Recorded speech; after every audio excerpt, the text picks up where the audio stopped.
Hello and welcome back to Nichol's Cryptid Catchers. I am your storyteller for this evening, Dengle. Before we get started, we shouldn't run into anything this game, theoretically, that should be too disturbing, but if we do, please take a step back, and if it truly bothers you and causes you mental anguish or physical anguish, take care of yourself first. Obviously, we are down A buttons right now for those of you that are actually watching rather than listening. And that had something to do with it. Taking care of mental health. So you take care of yours as well. Speaking of, before we started all of this, we already went over our personal boundaries, our veils, our hard limits as a storyteller, game master, dungeon master, whatever you want to call yourself. I would highly recommend that you do that as well with your players because it makes for a more fun time. So, that being said, joining me this evening is Feyla playing Gladys. Hello. And Nenavar playing Edgar.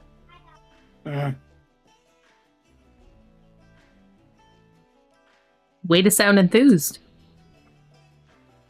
Playing Edgar tonight. Do I need to talk you into not playing to take care of your mental health? Yeah, I'm just getting in character. Sorry, child wants to be weird. But let's be fair, aren't they always? Yeah. Come up, they're just holding a piece of cloth, and I'm like, uh-oh. Turns out, found something underneath the couch. So,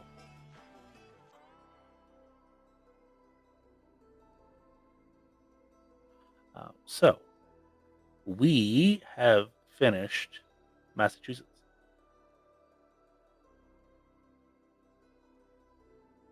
Would we like to give a brief rundown of what happened? We actually rolled well for stealth. For once. Yeah. So we investigated some rumors of witchery abound in a very small town.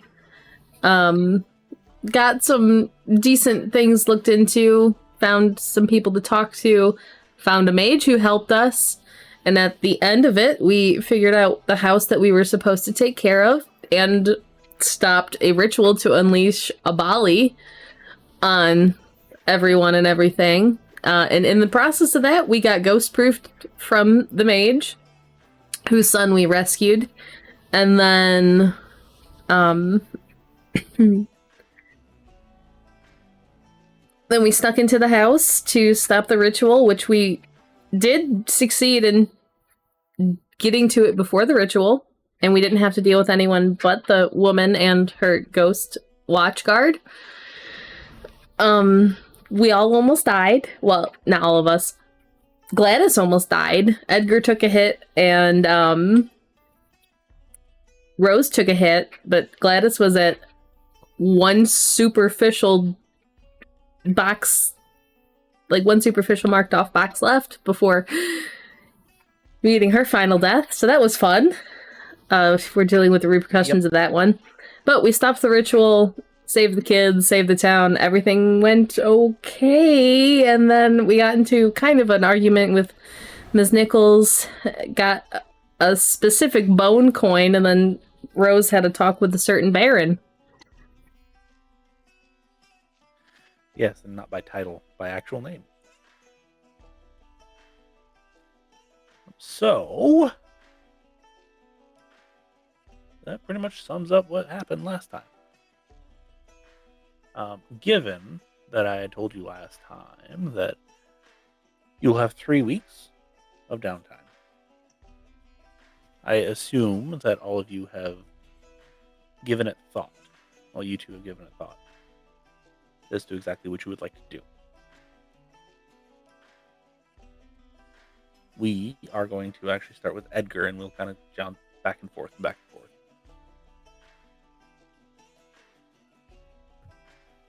So, Edgar is going to...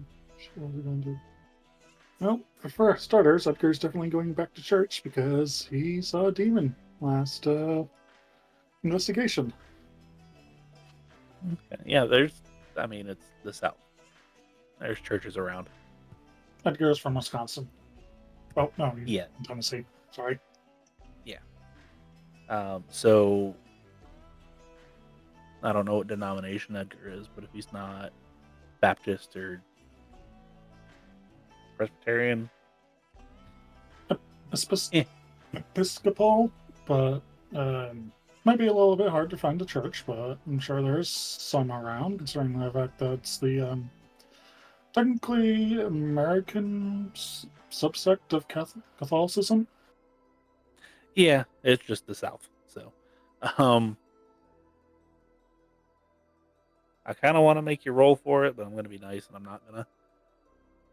Because knowing you'll get 0. But yes, it's a little bit of a hike, but you definitely can find one. You start attending, at least while you're in town.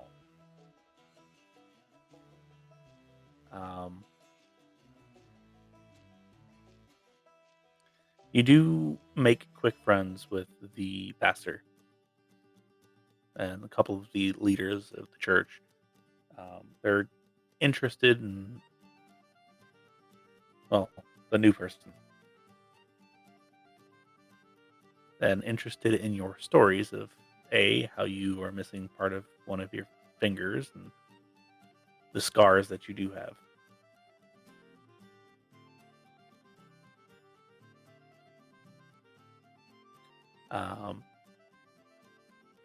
Is there anything else that Edgar would like to do immediately? Edgar is also going to work on expanding the armory some more. And at some point, he would like to try to procure some silver weaponry for the cell. Okay. So, as far as the armory and the silver weaponry, I am going to have you roll for those. You have the armory advantage or perk or whatever it is, right? Yes. Okay. So, you can add whatever your rating is and that, however many dots you have. Along with wits and streetwise, please.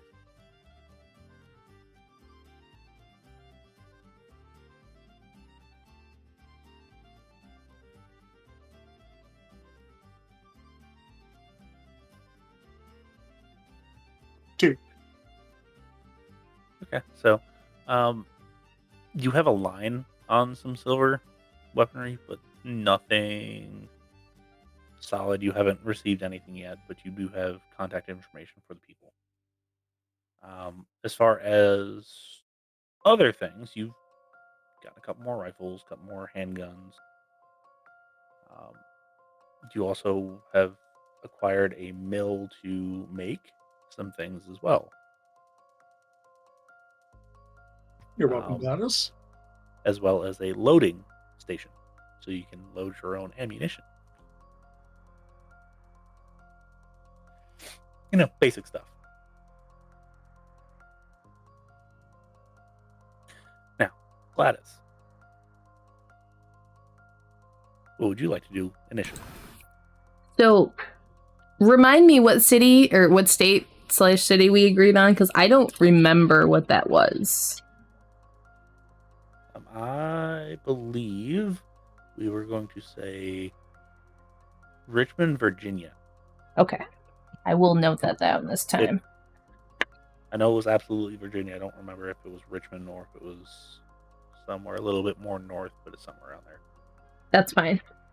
So, given everything that they've been through the past couple of months, especially the past week or so, she is going to get a ticket and go back home and see her not quite uncle, Gareth, to just kind of catch up and make some friends. Okay.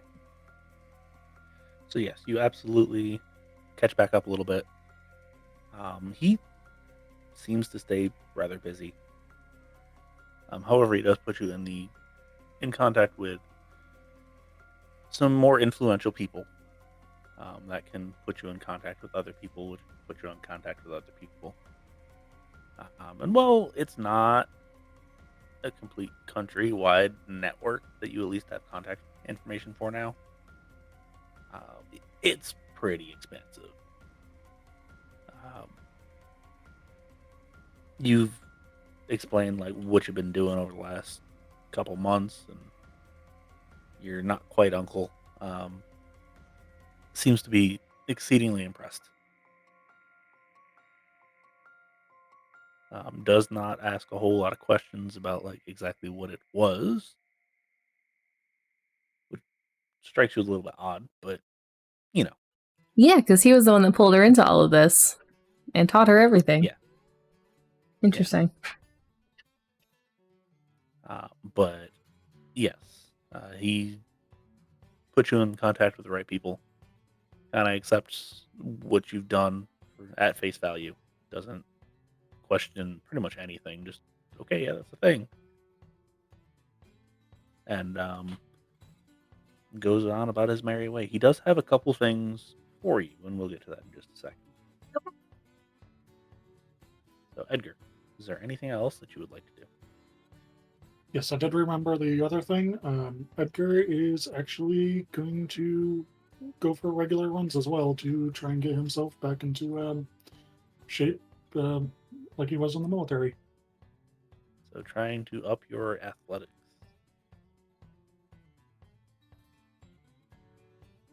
I got it. So, yes, that is absolutely doable. Very straightforward. Very, pretty simple, actually. However, Smokey has a little bit of a project for you as well. Apparently, some of the vehicles that Gladys has inquired about have been delivered. So some modifications will need to be made, and since Gladys is currently not available, you're the next best thing. Because Rose has taken a hiatus to go on a personal hunt.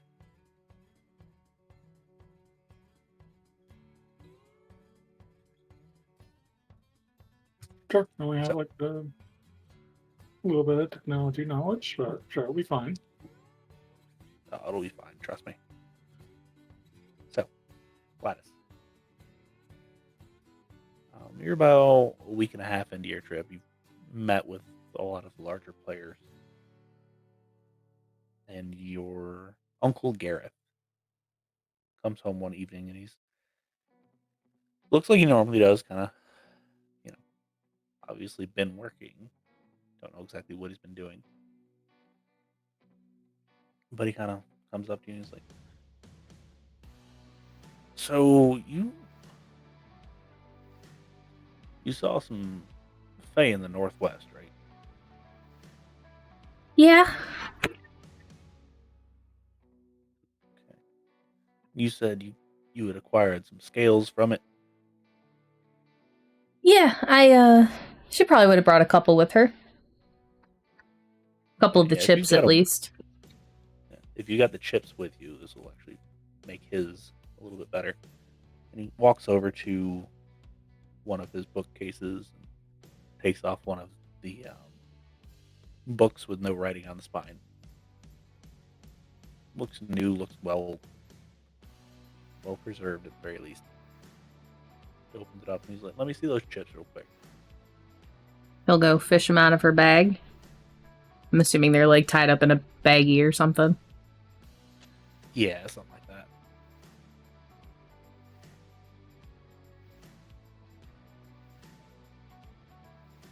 Well, hell.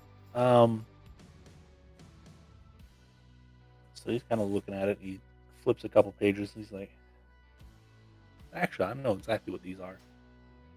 When he flips to like 3/4 of the way through the book, and he pulls up this thing, and it looks like a Native American like drawing on, or carving rather, not even drawing, just carving in stone. Mhm. It was kind of like stamped into the book.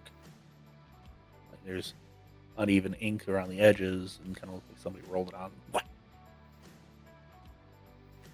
And everything's handwritten. And it says Quetzalcoatlus. Quetzalcoatl.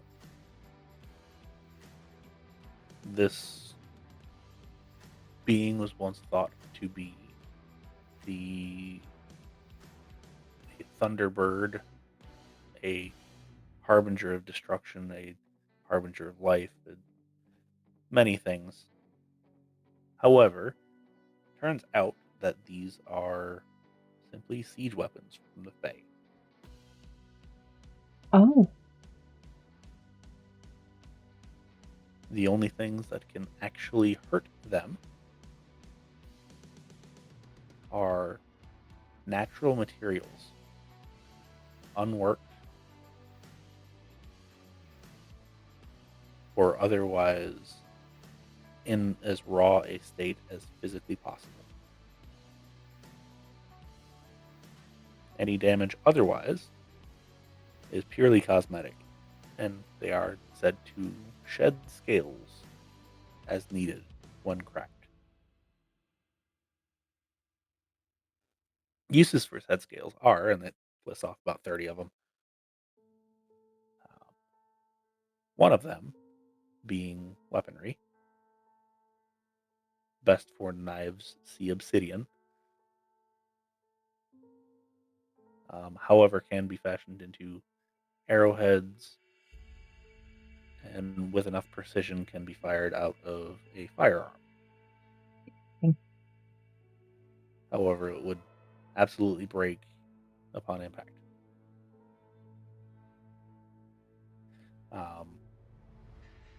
Apparently, they can also be formed into artifacts of sorts, totems, talismans, fetishes. And at the very bottom it says, prized among werewolves.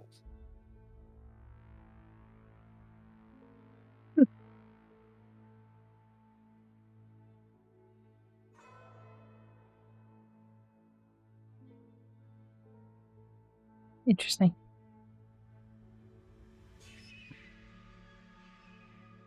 You ever run into a werewolf before? Kind of glad we haven't. That sounds really bad. Yeah, it is a little bit. If you even think you're going to run into a werewolf, my best suggestion is don't go there. Yep, I was ready to get out of there when we met the vampire. Don't want to do a werewolf. Vampires are probably the bottom of the food chain when it comes to supernatural things. Yep, and I almost died that one too. Well, you didn't. And I see the witch broke your foot. Well, I guess the house broke your foot. Yeah. The demon bringing the house down did it.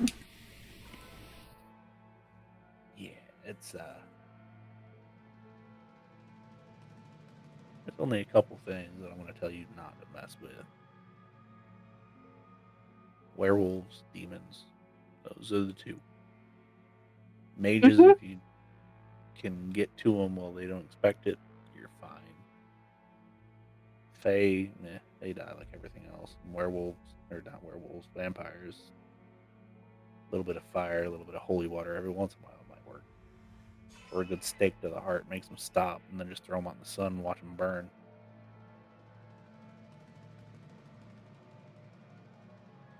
I had this crazy idea of an incendiary bullet that I wanted to work on at some point.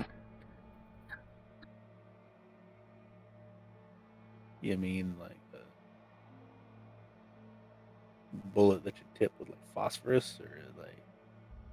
Like, One that explodes. yeah. Oh, that'd be neat. I might be willing to try to help you with that one. Who knows? That could be fun. Only issue is you'd have to find something that could shoot it first. Probably have to make it. And it's not like you can't do that, right? Exactly. Because then, the next time I try to set a vampire on fire, it's gonna work. Because last time it didn't work. Doesn't always work, but yeah. Well, no, I mean I had trouble doing it because it was rather intensive to try and start a fire when they were bearing down on us. Yeah, that's fair. You said they were a pig type vampire. He apparently turned himself to make him look like a pig. Oh, it's one of those. Yeah, I kind of remembered what it was when we were there, but It's been a minute since I brushed up on vampire lore. Stop it. Yeah, it's not a huge deal. There's certainly a bear to deal with, but it's easy enough. After the third or the fourth one, you'll figure out what to do, what not to do. Yeah. Just word of the wise, don't look them in the eye. And if they're real old, just run. I mean, it's not like they're going to tell me their age. Right, but if you can figure it out, just run. I've suggested that, but I'm with these two crazy people that don't run for anything. Well, I'll tell you what, next time you go out hunting the vampire and you know it's going to be a vampire, give me a call. Yeah, we didn't realize it was a vampire until we found his ghoul. In that case, it was within the hour we were being bared down on. Yeah, it's funny how that works, isn't it? Yeah, real funny.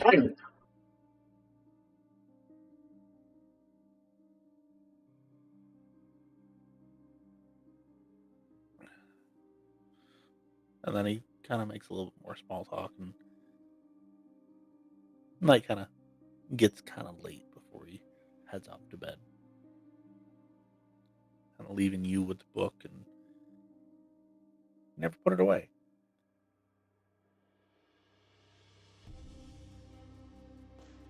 She'll flip through it. If there's any...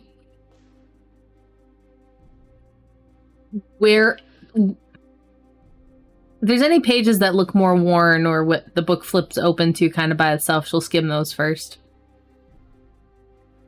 As a matter of fact, there is. Ooh.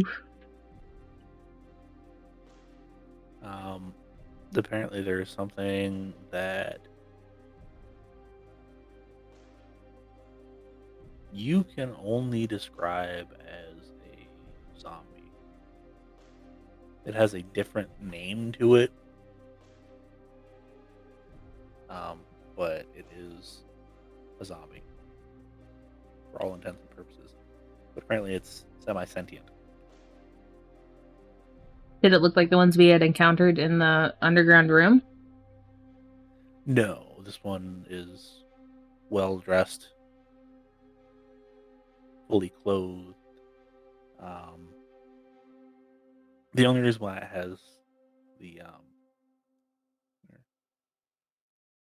wouldn't be considered a full-on zombie is because apparently this one physically eats dead flesh. It is oddly enough called a ghoul, but not like a vampire ghoul. Interesting. She would probably copy it into one of the random books that she has with her. I'm sure she has some journals that she sketches in. Said to typically be found around frequently used cemeteries.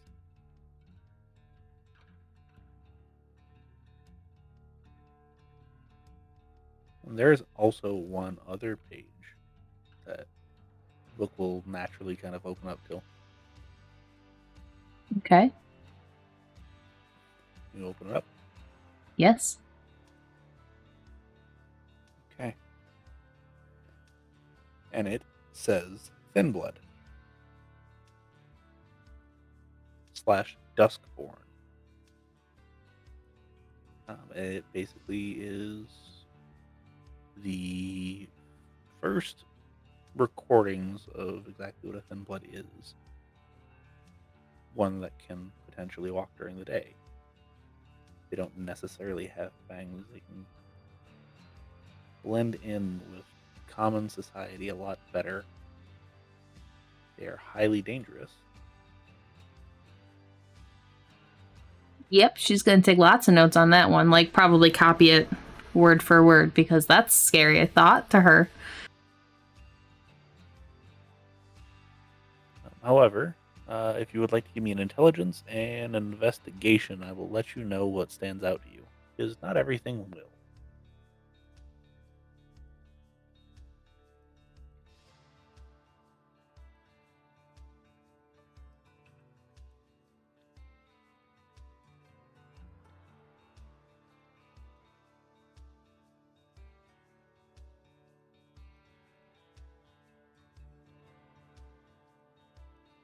Just 2. Can I burn a willpower? If you want to. 4. Okay.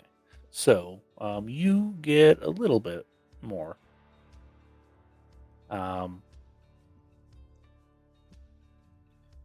You find that the demon worship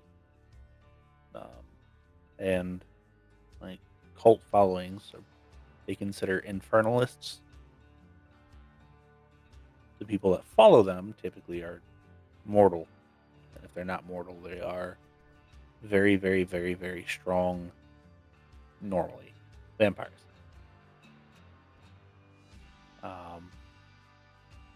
However, there's also a note in there that says that typically werewolves will seek out infernalists and try to destroy them. If this is the case, let them be. You do see the entry on just general werewolf. Does say that silver does affect them a little bit more than iron. However, iron will absolutely still affect them. Okay.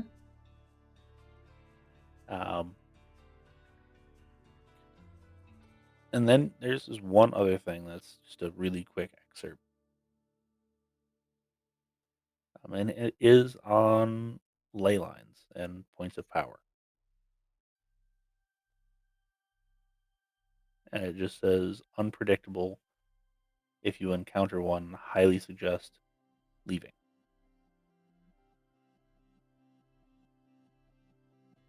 Veils cross and thin constantly under the right conditions. Be wary anytime you're near one. Okay. But beyond that, it's a lot of information that even Gladys is like, I can't take it all in. Yeah. She'll definitely jot down notes for it all, but the Thin Blood page will be the one that she takes word for word. Yeah. So, Edgar. Gladys has been gone for about a week. And Smokey comes up and he's like, hey man, I need some help the panel van come in. She said she wants some bunks in there and then like a little workshop type thing. Seems easy enough to do. Yeah, there's only one problem. It's not. It ain't big enough. Great. So like, I would normally ask her, but I don't have a number for her. I need your executive decision, what you want. Let's go take a look at it. And you open up the back of it. You can fit bunks back there. But to fit a workstation back there with the bunks, it would be probably 3 feet by 3 feet, not very usable. Or you can just fit a workshop back there. But to fit a bunk back there wouldn't be feasible. There's just physically not enough room.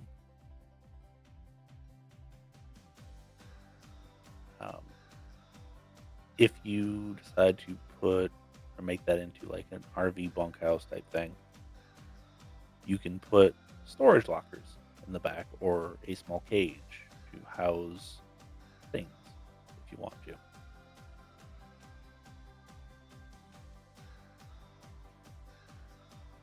Also save money on hotels.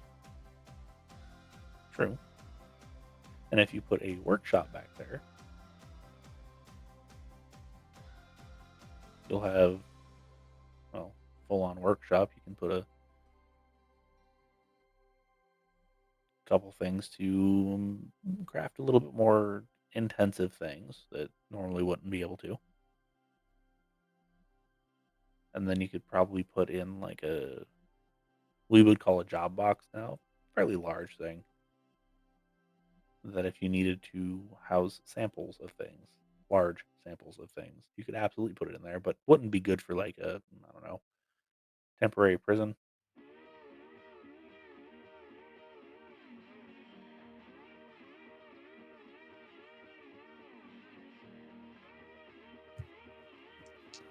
Bunks would be useful, but we're probably less likely to come across a workbench rather than a hotel. All right, so you want the workbench, put that there? Yeah, let's go with that. All right. I think we got a bus coming in next week too. I was going to do the other one with that. So it's a little short bus, about 35 feet long, something like that. Probably would work better for that anyway. Right. And he gets to work. Obviously, yeah, asks for help getting stuff in and like gutting the thing. I go well underhand. But it's absolutely possible. Don't need you to roll for this one. However, at some point during the week, your new front of house manager comes to you and says, Mr. Edgar, Yes. I have a letter here for you. I don't know who it's from. It just says Colonel.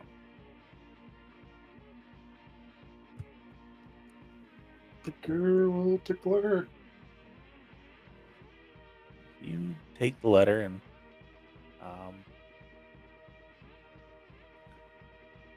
I forget what his highest rank was when he was in the military. But it's that. I'm gonna basically summarize. He goes through, he's like, sorry I haven't stayed in touch as well as I should have. Life kind of happens and you were out of country for a little while and I stayed in country, stayed in service for as long as they would let me, but I've recently retired and I'm working for a organization that is looking to create a new division. Wonder if you'd be interested in joining it. If you would please provide a address, and I will personally meet you at whatever, wherever, whenever you want. Sincerely, I want to say Colonel Sanders, but it's not. Um, Colonel Richards. And you would know this guy when you knew this guy. It was Lieutenant way back in the day.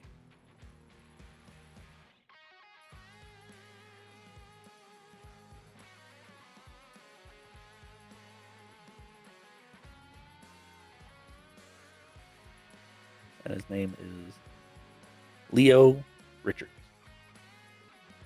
If you want to write that down. If you don't, it's fine. We have this on tape. So, well, on recording. So we can always go back and look at it.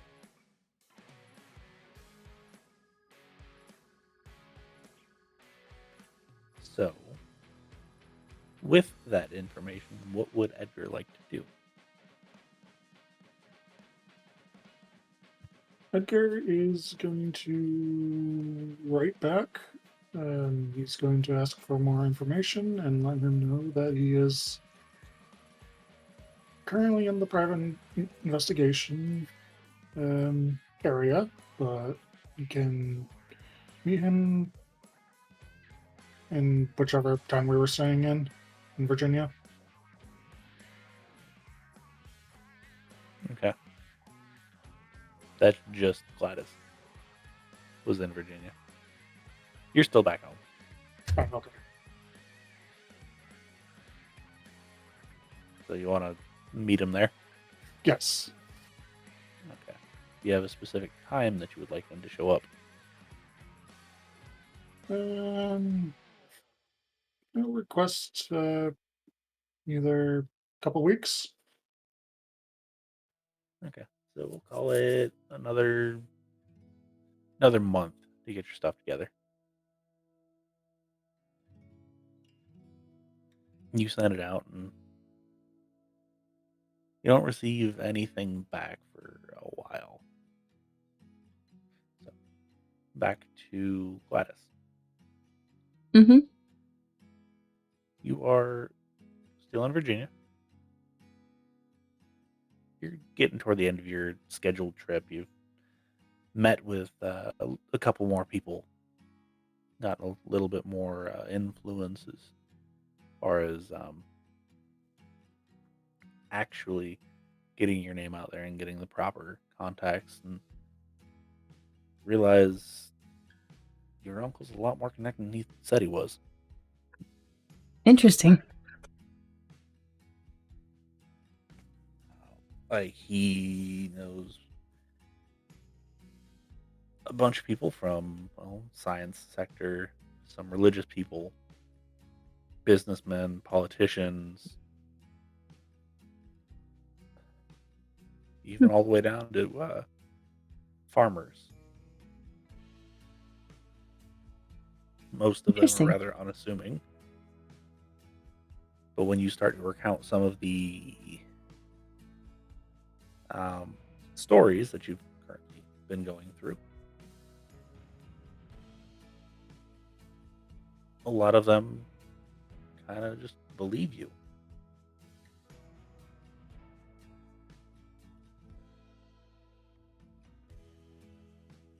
Yeah, that's a nice feeling. Just being believed without. Yeah. And you eventually meet with a pastor from Utah. Okay. You start explaining like certain things that you've been going through, and it's like, well, I'm gonna ask this as an open-ended, not really favor, because it's not a favor, something that I'd be willing to pay you for if you wanted to. I'll take you and your team can fly out to my neck of the woods. I've got something going on out there that I need a little bit of help with. I don't know exactly what's going on, but it's confusing to me.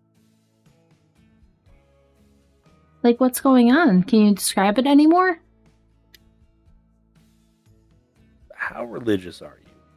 I'm not, but I certainly believe in things. I just don't practice. Okay, so when's the last time you've read, I don't know, the Old Testament? He was Or even the probably New a young Testament? child. So Not you like super remember a whole young, but lot. it's been a long time.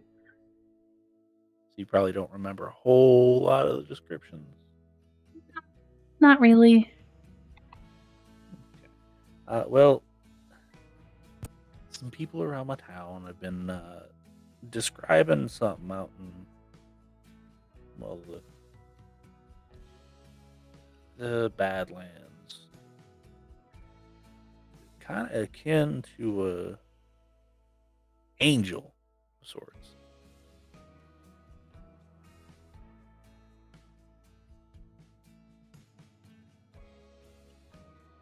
Okay, that's strange.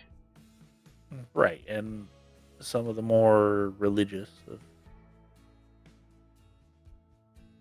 that I know went out there and they just never came back. That's unusual. Right, and it wouldn't bother me except, well, why would angels be here? That is a very good question. I don't think it's the end of days. I ain't quite got all the signs of that yet. Yeah, I would hope they'd be a little bit more obvious if that was the case. Yeah, because I'd start confessing a whole lot of stuff right now. That's a joke, by the way. Okay. But yeah, no, it's odd because, well, frankly, the the reports aren't consistent enough for me to say one way or another. But it is a large ball with many wing-shaped things coming off of it Oh, that is emitting light. It okay. seems to fly across the ground.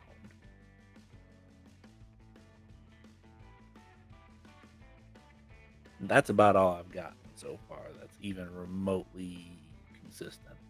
That's Some bizarre. people said it talked.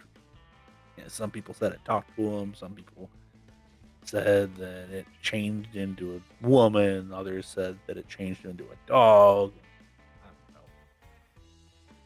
And you said this is in the balance. Are they hallucinating? Not to the best of my knowledge. I mean, it's at night, so it's not like heat's making them have an issue. Are they on things to make them hallucinate? No, we don't. We don't drink out there, and we don't do other substances. I had to ask. I'm sure you understand that this is a very weird thing to see. Right, and that's why I wanted to request that you and your team come out rather than me trying to take care of myself because I don't want to. Yeah, if it is something I got to worry about, I don't want to have to do it by myself. Understandable. I'm almost done with my trip here. Is there a number I can reach you at in about a week or so? Yeah. Then he gives you the number and it's like, my person that's probably gonna be answering the phone is a brother Whitehouse. Okay. He's a real young kid. He's 12, something like that. But he goes to school at church. His mom's one of the teachers. We don't really make him do a whole lot. He's a pretty smart kid, though. Okay. So I'll set up an arrangement through him. Obviously, I won't say what we're doing, but that will come out because I need to at least go verify with my team about when works for them to leave. Yeah, absolutely. I'll just make sure that people kind of stay out of the Badlands. Say there's like wolves or something like that attacking people or something. I don't know. Yeah, we'll, like I said, my trip's getting over here soon. I'll make it back and we'll get on this probably as soon as possible if there's nothing else lined up because I've been away and haven't reached out in a few days. Okay, that's fine by me. Just take your time. If something comes up, I'll get a hold of you. Please do. You can reach me here and she'll give the garage's number. Well, I do appreciate it. And, well, you're not really the religious type, so I'll keep that one to myself. You know, anything helps at some points. What'd you say your name was? I'm, sorry. I'm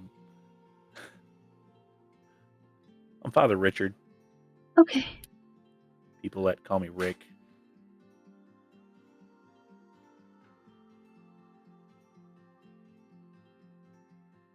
Okay, well, Father Richard, like I said, we'll be in contact with you. And I will be leaving shortly, so we should, be able to get out there soon. Because this sounds not great.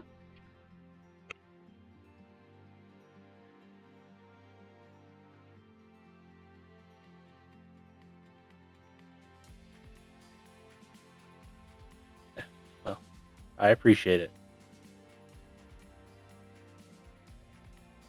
And I look forward to getting your call. As soon as I'm able to, of course. And they will leave you be.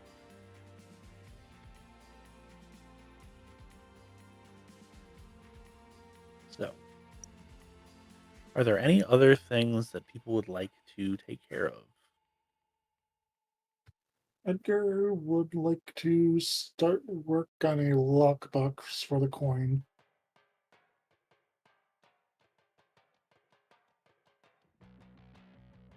Okay. This is going to be a handmade lockbox? Yes. Okay. Do you have craft? Yep.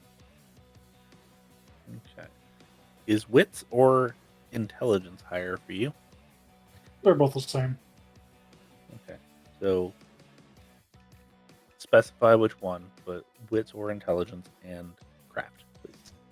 Gonna go with intelligence. 3. Yeah, so you do craft a lockbox. It will be test of 3 to open it. And it is intelligence and investigation to open it. It's not the easiest thing in the world to open, but it's not impossible to open.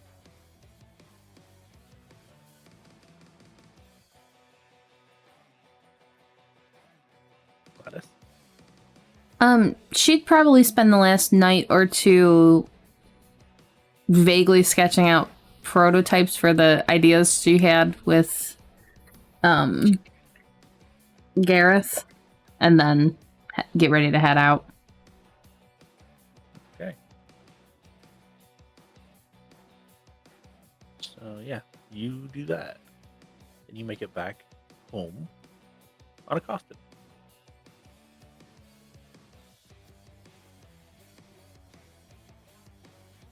You show back up the garage, and Smokey's got the panel van with a workshop in the back.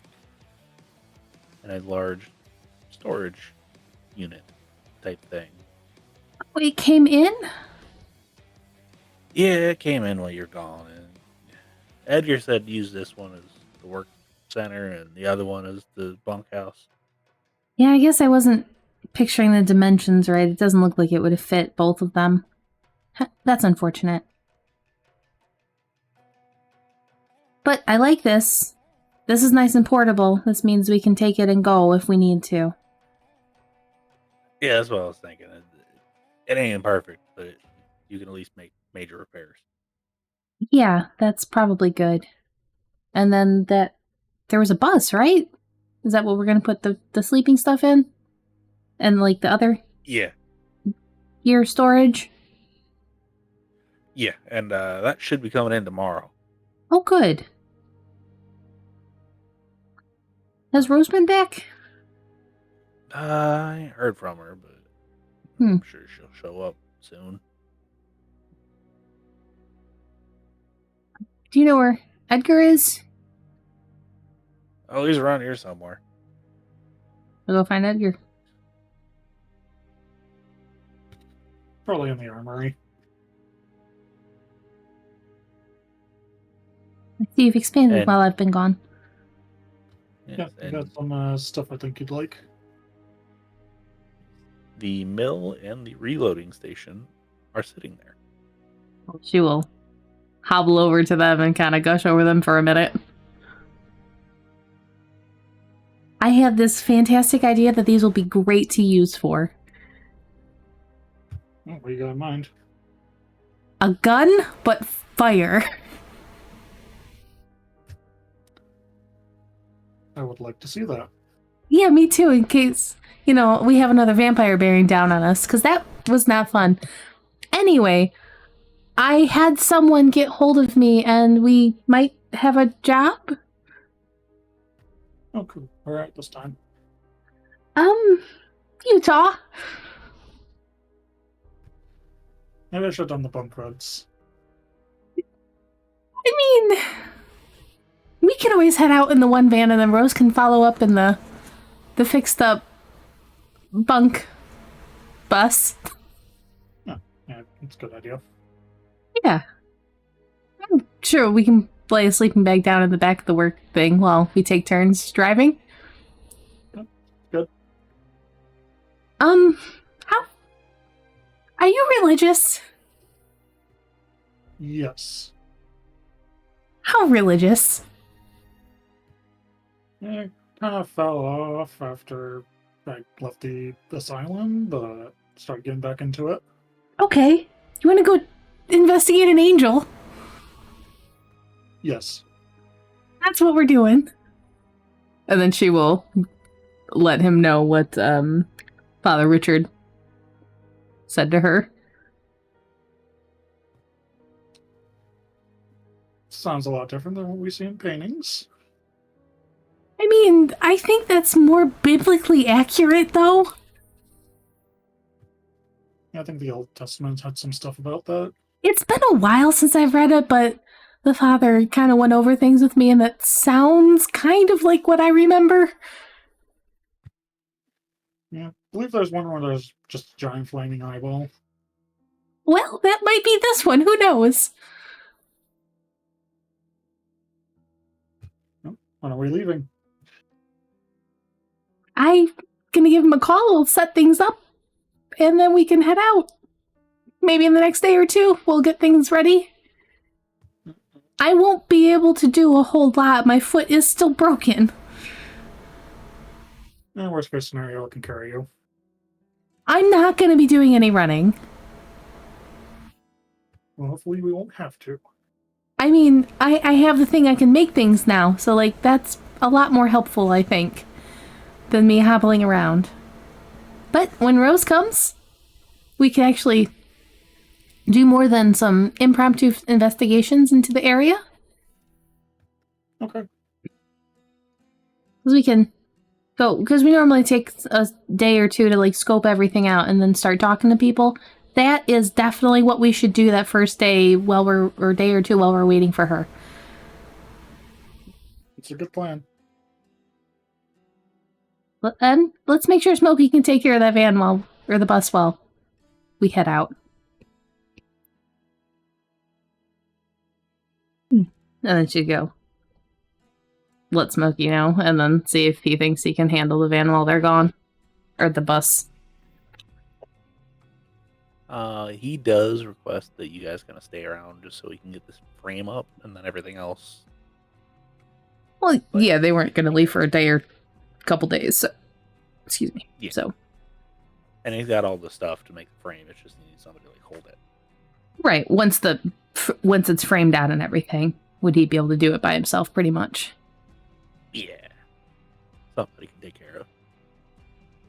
Or hire day work or something? Yeah. So she'll make that call to Father Richard and set things up with Brother Whitehouse. Sure enough, younger kid voice is cracking a little bit. And it's going, hello. Hello, are you Brother Whitehouse? This is. Oh, my name's Gladys McCoy. I spoke with Father Richard. Oh yeah. You're the one that he met in Virginia, right? Yes. We Okay. are going to be heading out in probably about 2 or 3 days here.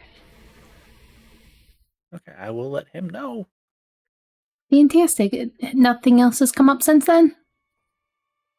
No, he's telling people don't go out in the middle of the Badlands. Apparently, there's like a bear or some wolves or something. I don't know. Yeah, we're I don't going to go go play out there anyway. That's probably a smart idea. Who wants to do that anyway? Yeah, better to stay safe, stay away from the things that'll hurt you, right? Exactly. Anyway, we are going to go do this not smart thing and go figure out what's hurting everybody. Okay, stay safe.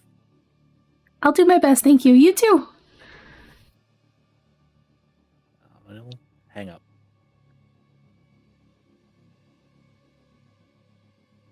And yeah, so you've got a couple days. The bus does show up. Yep.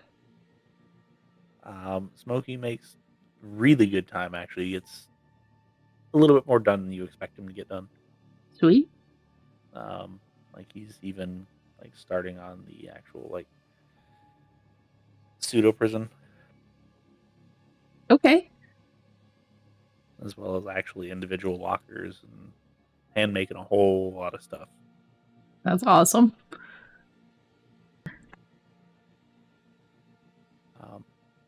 However, he gets right before you guys leave.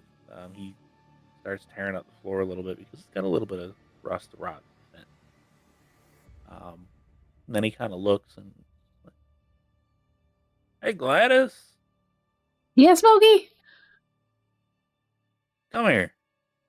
Okay. And he's kind of looking at the thing, and it seems like a big old empty spot. And he's like, want me to do something with this spot?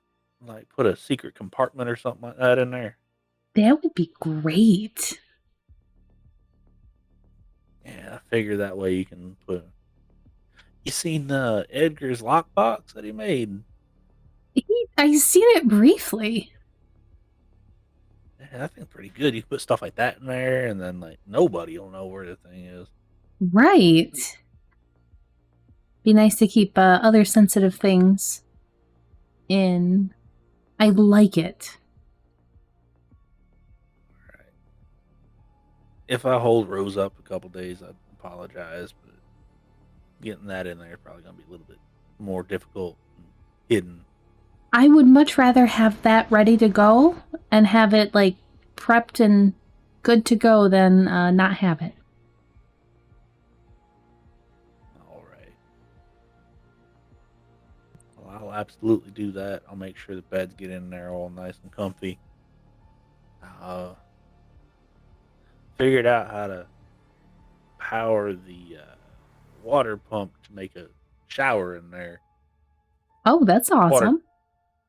Water tank's not going to be very big, but it is a thing, though. Maybe we can put some kind of rain collection on it. I mean, worst case scenario, just run the hose out to a lake or a stream or something. Yeah. I'm sure we'll find plenty of those. Sure you will. Especially out in the middle of the desert.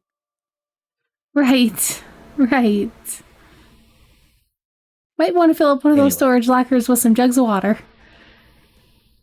Yeah, maybe. Anyway, I ain't gonna keep you guys too long. I know you got a long drive ahead of you. Yeah. It's gonna be a minute. Yeah. Anyway, van's good to go. Oil's fresh. Tires are good. Everything's tight. Everything's how it's supposed to be. I appreciate you doing that for me. Thank you. Sorry I wasn't here. I had to go get my head on straight. Your foot's also broken, seeing it'll be much use around the shop. Right. So, he kind of gives you progress report and exactly what he's going to do with the van. Or the bus, rather. And then hand you the van keys. Take the van "You keys. guys are."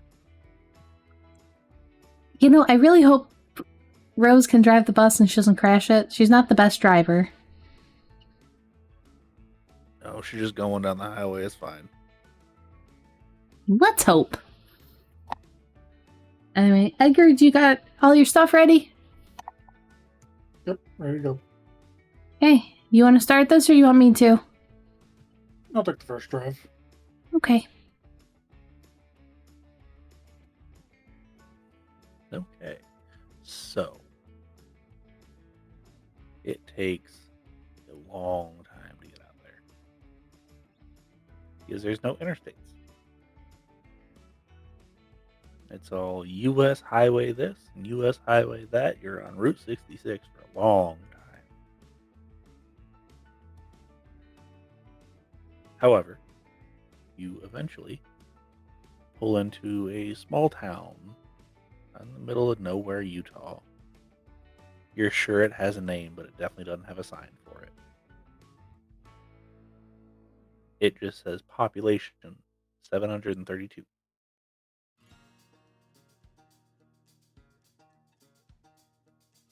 The houses, That wasn't... Oh, go ahead. Sorry. The houses are older. Don't know exactly how old, but they have seen some stuff. Most of the paint is faded. You can see the wood's been kind of looks like sandblasted for some reason. The only thing in the town that looks like it's new and well taken care of is the church. It's this not overly large, but still fairly large for the size of the town. Pristine, white, tall, shining thing. And it has a very large cross on top. Looks like it's gold plated, probably.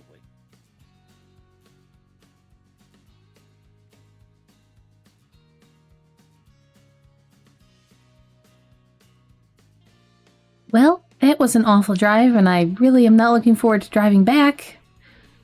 But now we make our way to the church. Yeah, let's go. I'm sure once we see what we're here for, you'll probably want to be real happy to see the highway again. I'm sure I will be.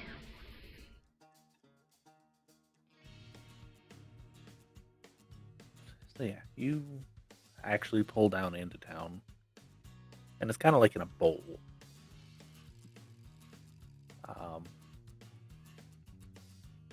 And I assume you pull right up into the church. Yeah. Yeah. Again, no signs on anything. The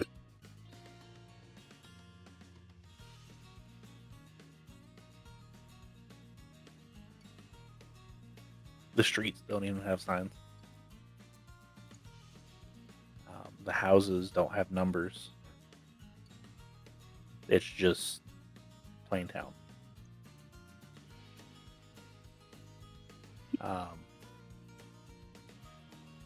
Yeah, as long as it's not like a Sunday or something, we'll pull into the church.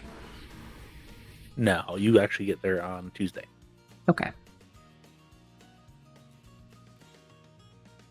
and it's about midday. And the doors are unlocked. You can hear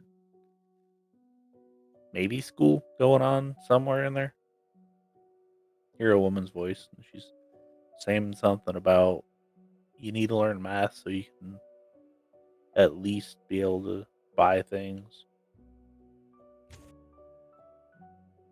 And then, pay proper taxes if you own things.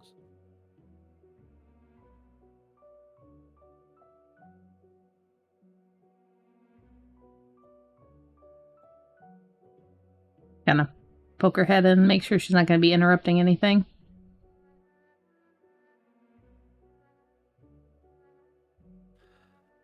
You poke your head in, and sure enough, there's school going on, and it's very classic. You've got kindergartners, you've got people that are probably in middle school, and you have a couple of high school age kids, all in the same class, learning all the same things.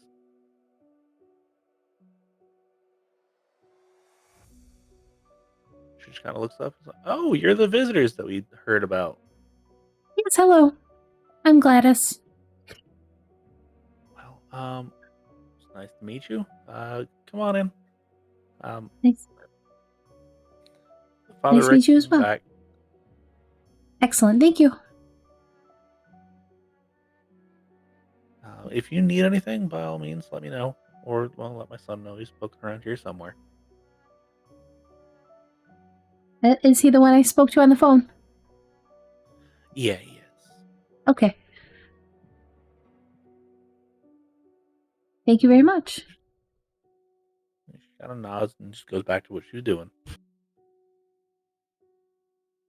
I'm sure all of the kids are not paying attention to her at all anymore. Oh, no, not at all. A couple of the younger kids are giving Edgar a very concerned stare.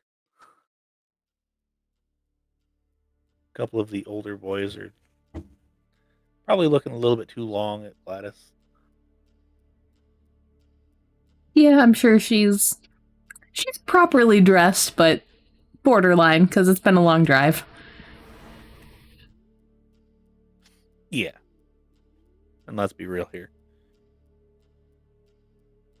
You're a new woman. Yeah. That they haven't seen before. Right. Right. She doesn't care. Like, right over the head. Doesn't even care. Yeah.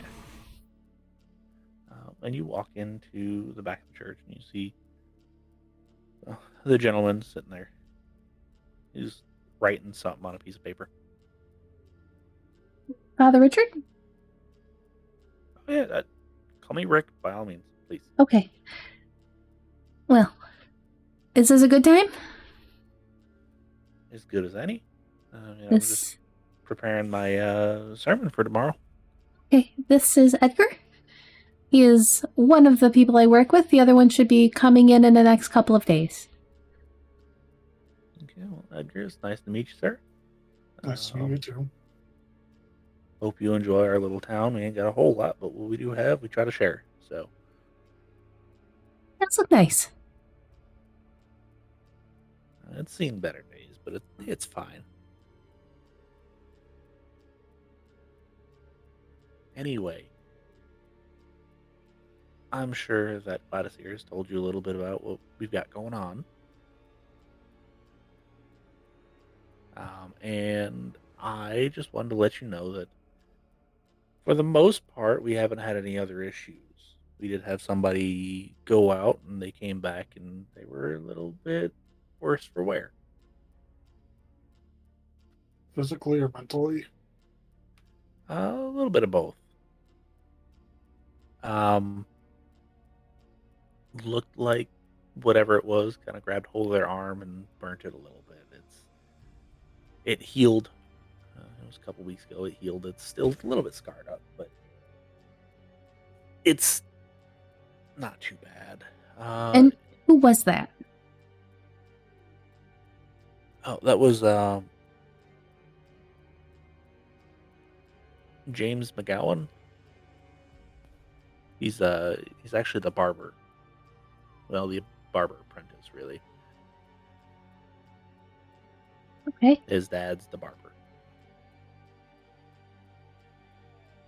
Oh, so he was a teenage, younger adult? Yeah, he's about your age, actually. Maybe a little bit younger, but I don't Okay, know. I don't want to assume anybody's age. not a big deal. Can you give us a list of names of people who have come back that have gone out there with stories? I can actually give me just a minute, and I'll write those names down for you. Okay. Then he writes down probably 15 or 16 names. Top of the list, obviously, James. Couple of them he puts next to their name, not reliable. However, the majority of them don't have that. Is it mostly men or is it a mixture of genders? It is a mixture. And when he hands it over, he's like, yeah, some of them are young, some of them are older. Do have one elder on there. He doesn't have the best eyesight, though, so I wouldn't necessarily 100% trust his description. Okay. Well, I think this gives us a good start. Has anything odd happened near town? Not near to, well, actually, kind of. We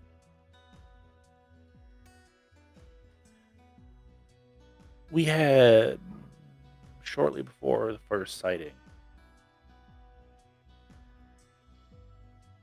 one of our goat pastures, the fence got knocked down and the goats got out. We found a couple of them. They were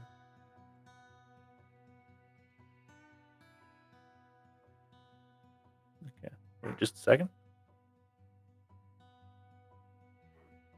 They were burned much the same way. We just figured it was people causing problems for us. I didn't even think about that until you said something right now. Can you give me the location of the farm that this happened in? Or tell me how to get to it? Yeah, just head north. It's the only goat farm up there.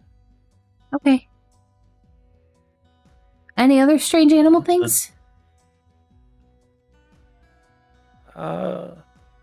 He thinks a little bit. And he's like, no, it's just the goats.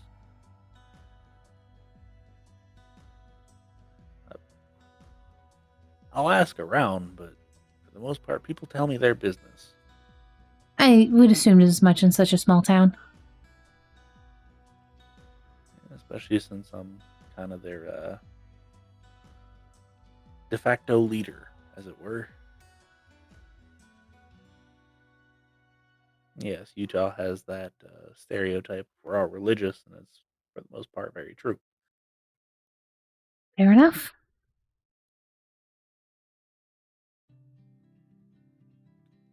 So I will be here. I've got some things to finish up, and after tomorrow, I can come and join you if you want me to. Okay, well, I think we might start talking to people today.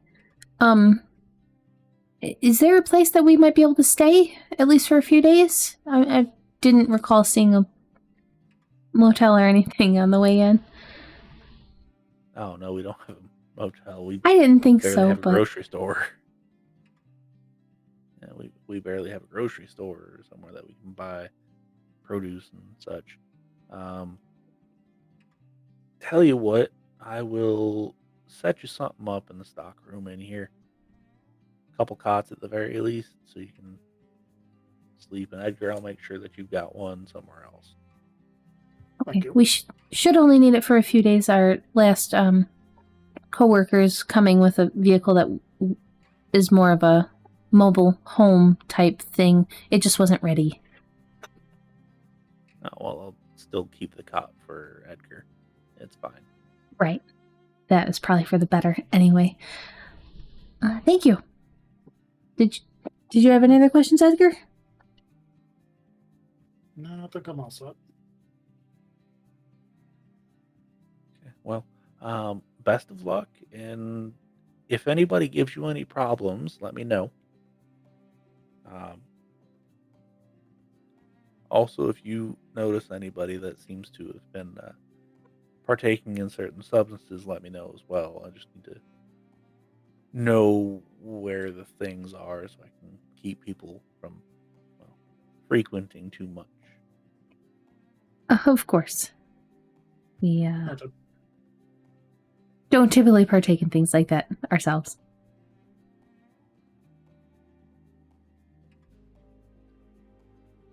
I was waiting for Edgar to say something. So yeah, he will let you guys leave.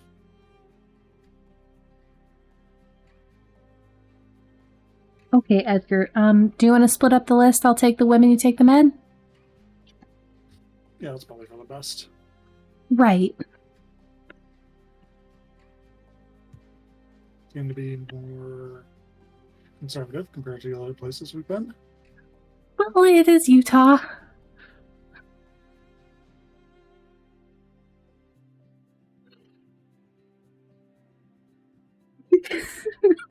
Sorry.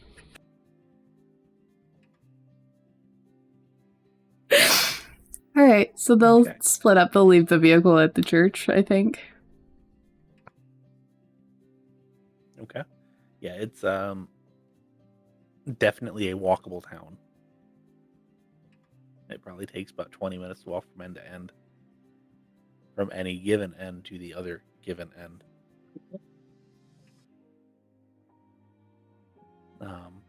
However, who would like to go first? Because we will absolutely just flip flop. I'll go first. Okay. Do you go straight for the named one that I have already put out, or are you going for one that I have not yet? We'll start with the named one. Okay. So you show up to the barbershop, which is also attached to the butcher shop, which is also attached to the cobbler, which is also attached to... They actually have a blacksmith.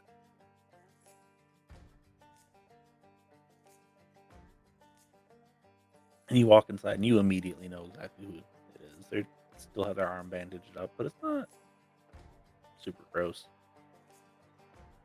If you've ever been around somebody that's had a burn, it's yeah. Especially it's a bad one. But this one isn't discolored, isn't anything. It's nice, bright white. You walk in. Good afternoon, traveler. We ain't seen you here before. Come on, sit down. Let me know what you want. Afternoon. I'm actually looking to talk to you. Father Richard sent me. Okay. What about? Just curious about the burn on your arm. Oh, come to scold me for defiance again. No, he's just curious about how you got it. He wants us to take a look at it. Oh, just being dumb. It's not a huge deal.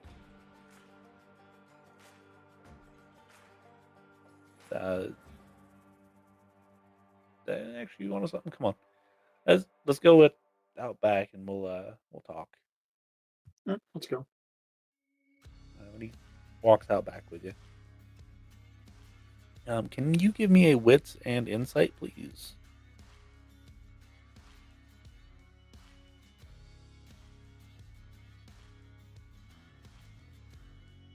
One. Okay. So you walk out back. like, yeah, so, and he starts unwrapping his arm, and it's mostly healed. Like Rick said, some scabbing left, but not too bad. He's definitely gonna have some scars, and it's kind of a spiral up his arm. And it starts about quarter way up his forearm, and ends about 3/4 of the way up his upper part of his arm. And he's like, "Yeah, I decided to go camping, and I just burnt my arm real bad. It's not a huge deal. I know it's kind of a weird thing, but fire spreads weird sometimes." Father was saying they kind of looked like something grabbed hold of you. Oh no, it's definitely fire. Would you like to roll an insight on that?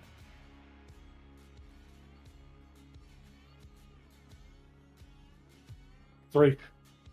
Oh, he's lying through his teeth.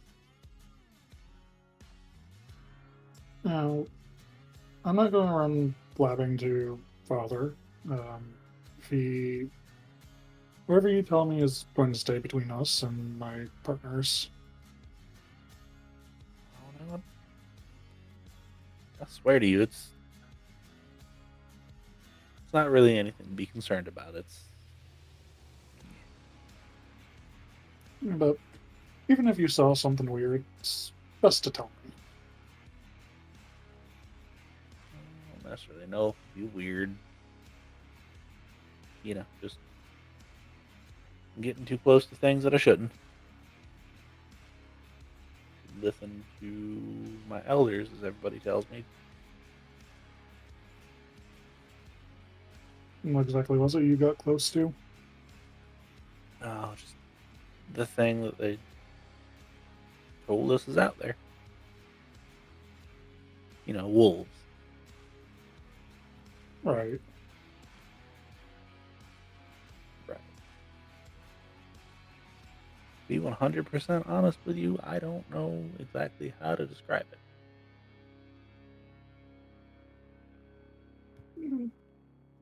Give it your best shot. I guess you're going to get no judgment from me. I'm just here to do a job.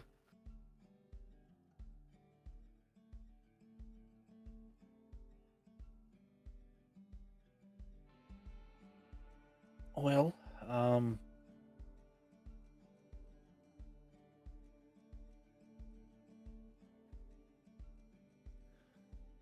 it was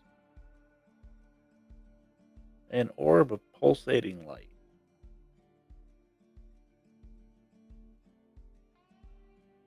It didn't have any eyes. And it seemed like it would almost glide across the ground. It definitely didn't fly, and it didn't walk, and it didn't roll. It just kind of glided. And yes, I was out there, and I was out there against the orders of my dad and every other old person in this town. Right.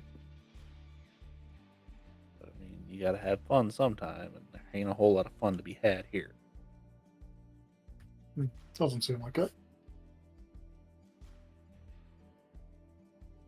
So that being said, yes, I was out there, and yes, I was supposed to be meeting someone out there before anybody else passes on that rumor. No, they don't live here. They live a couple towns over.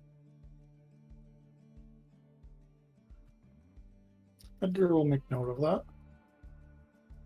Now, that being said, the reason why I got away is because they came up. And I don't know if it spooked it or what happened, but something happened. And whatever it was, took off.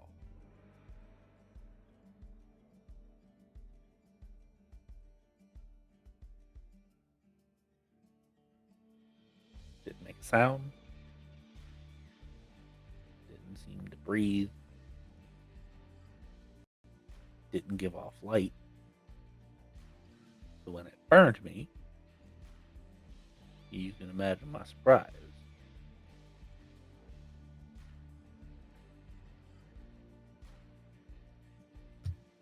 That's when you and your friend were able to leave?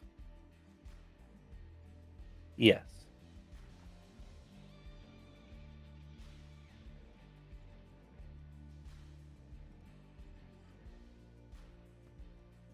Edgar is going to take a quick look around, see if anyone's listening in on them. With an awareness, please.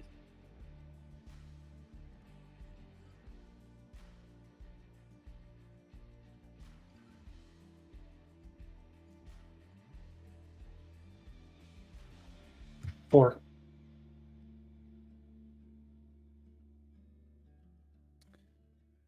Let me see.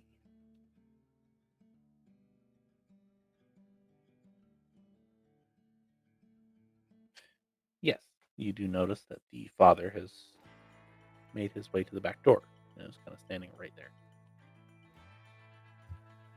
Edgar will give him a wave. You kind of get a sneer as he goes back inside. Edgar's just going to grunt.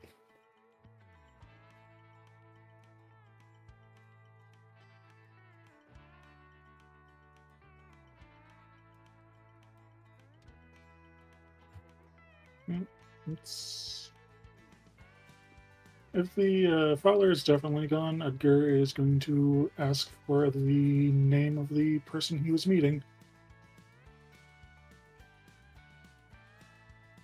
I don't know if that's the best idea to give you their name.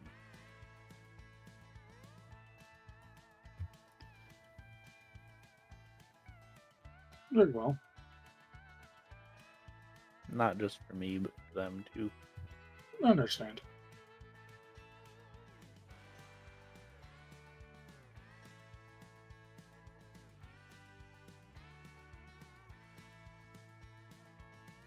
But what I can tell you is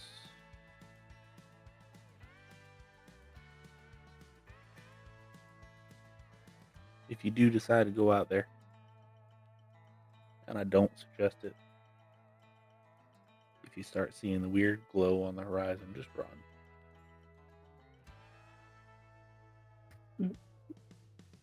We don't have any immediate plans to head out there. Okay.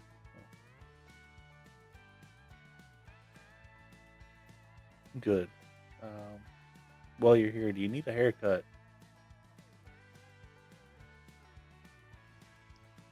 Edgar's going to run when his time stories are. He's like, yeah, it's been a minute.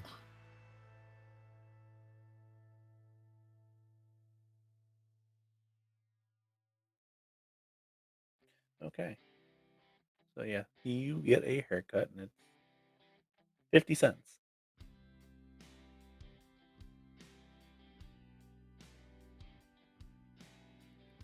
However you do, it's decent. Not great, but it's decent. And you're sent on your merry way. Gladys. Oh boy. She's gonna pick a random name off the list. Does she specifically go for reliable or not reliable? She's gonna pick an unreliable one.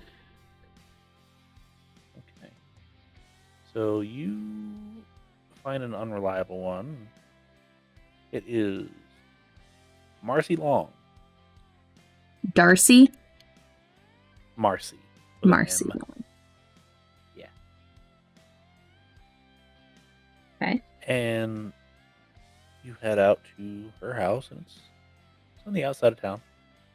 Still in town, but it's on the outskirts. Yeah. One of the last rows. House is a little bit more run down, and a little bit more unkempt than the rest of them. You show up and you hear a woof, woof, woof. Oh, why does they have to be dogs?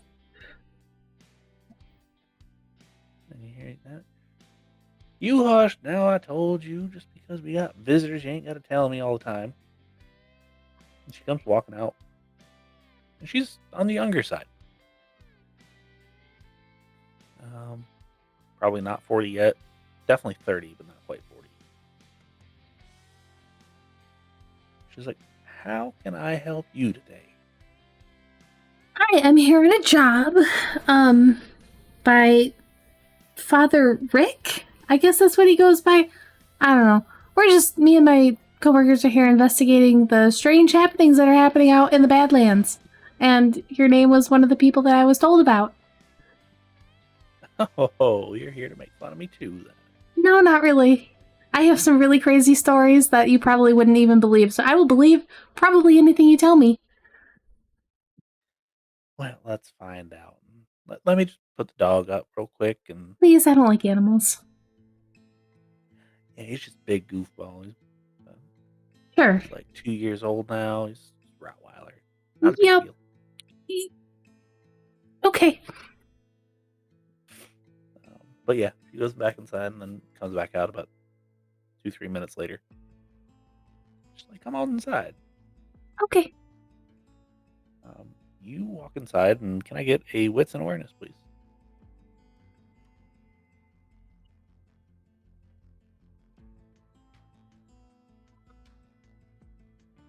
3. Back to the 3s. Okay, well, that is good enough to realize that she has a lot of pseudo-occult decorations. Okay. From any specific thing, or just Kind of just a bunch of like mishmash stuff. okay? She's got a couple shrunken heads that are like in jars. She got at least one voodoo doll that you can see. She's got a couple crucifixes. She's got prayer wheels, stars of David, all this other fun stuff. She's got every different type of religious text.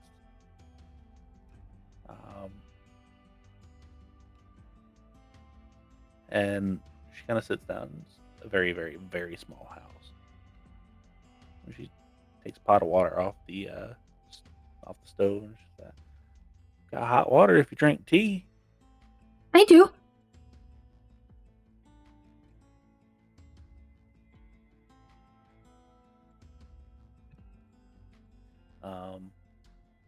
So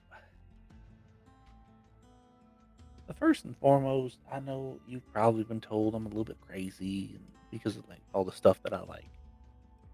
I'm not gonna lie, your name was on the unreliable list, but that is definitely why I came to you first. Well, it's not my fault that this is what I did before, they decided to fire me. What did you do, if you don't mind me asking? Because this is fascinating.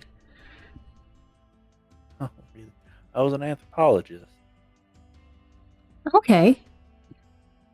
Archaeologist. That I liked the weird and occult things. Some of the things that I've gathered over the years. A little bit off track here. What is the craziest thing you have found? Oh, craziest thing I've found. Well, that's relative. In your own opinion, of course. She sits there, she thinks, and she actually thinks rather hard, and it's like, well, I found this little obsidian cube, and it was a perfect cube. Back about 3-4 years ago, right before I got fired.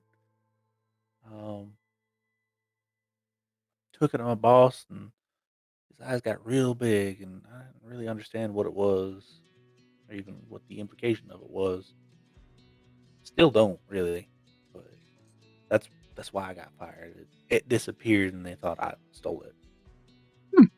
Does that sound familiar to Gladys at all? Would you like to give me an intelligence and resolve, actually?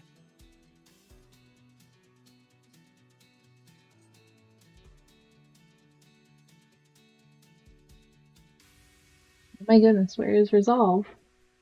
Oh. Right. Just a 3.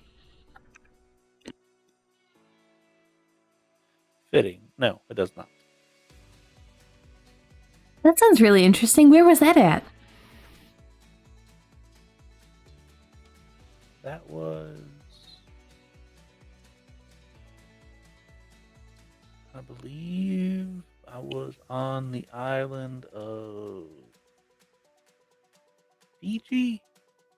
No, it wasn't Fiji. It was.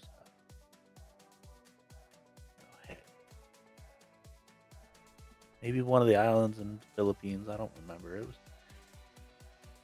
Southwest Pacific. Obsidian being volcanic blast. Didn't seem too out of place to me, but the way he reacted. I really wonder what that is. I might have to look into that because that's really interesting. Right. Anyway, back to the thing, the happening. Yeah. So I was out there looking for, fossils and such. Because, I mean, you can find them out there. They're not overly prevalent, just laying around, but they're out there. And it was toward dusk, and I started seeing this weird pulsing light. And I looked down in the dried riverbed, probably quarter mile, half mile away, and I just saw this thing float across. Didn't have a specific description, but it definitely moved with a very clear purpose. I followed it for a little bit, and I stopped following it when it went into some caves on the cliffside.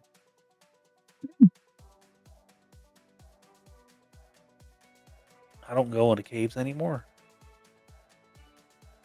I met a bear one time, and I don't want to do that again. I don't blame you. But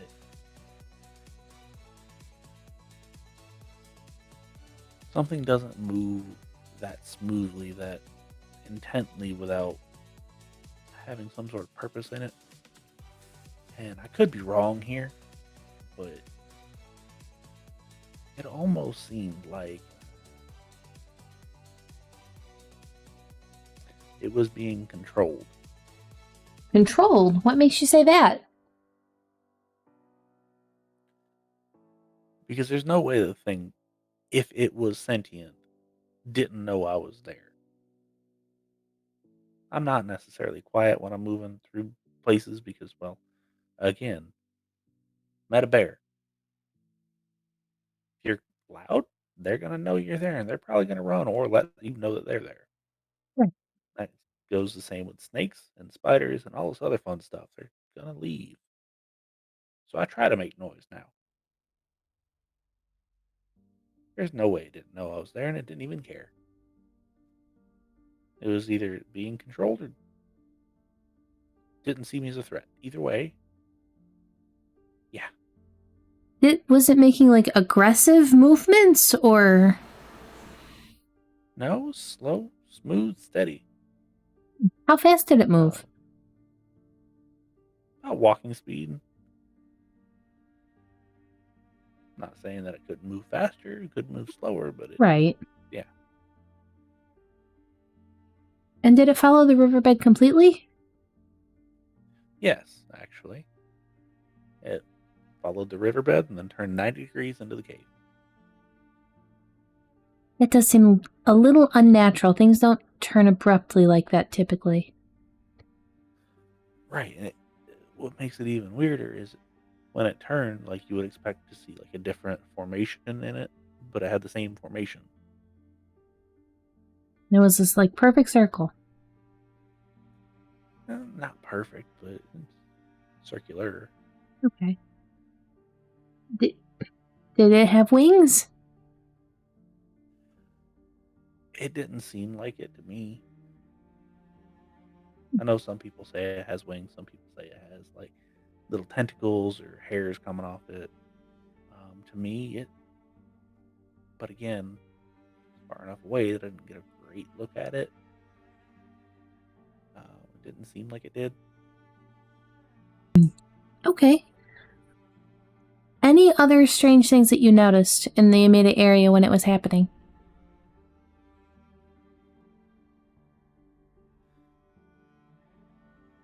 Which kind of things I'm actually gonna roll.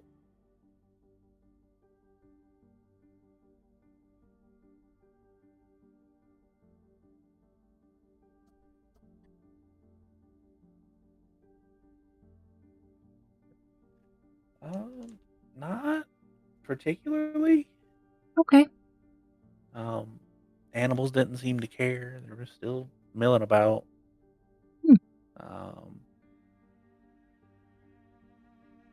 Wasn't unnaturally hot or unnaturally cold. Wasn't any weird gusts of wind. Nothing like that. So That's very strange. It's just, in things like this, you would think that something would signify a difference. I appreciate you talking to me. Thank you. Absolutely not a problem. If you've got a minute, I can show you around my collection. I do. Isn't it. And she does. You see some journals of like ritualistic behaviors. You see some ceremonial daggers here and there. You come across this kind of weird looking, it's not quite an urn, but it kind of looks like one. It's got a bunch of like you would assume to be like African writing or African storytelling on it. Let's put it that way. Mm-hmm. Whether or not it's actually writing, who knows? As well as she actually pulls out a very oxidized old. Give me an intelligence and academics, please. I have a metallurgy specialty in academics. That might help you date it. Okay. Can I add my bonus to that? Okay. Just 2. Okay, so just 2. You think because it's copper or brass, rather, that it's Greek, but you're not 100% sure on that. Okay.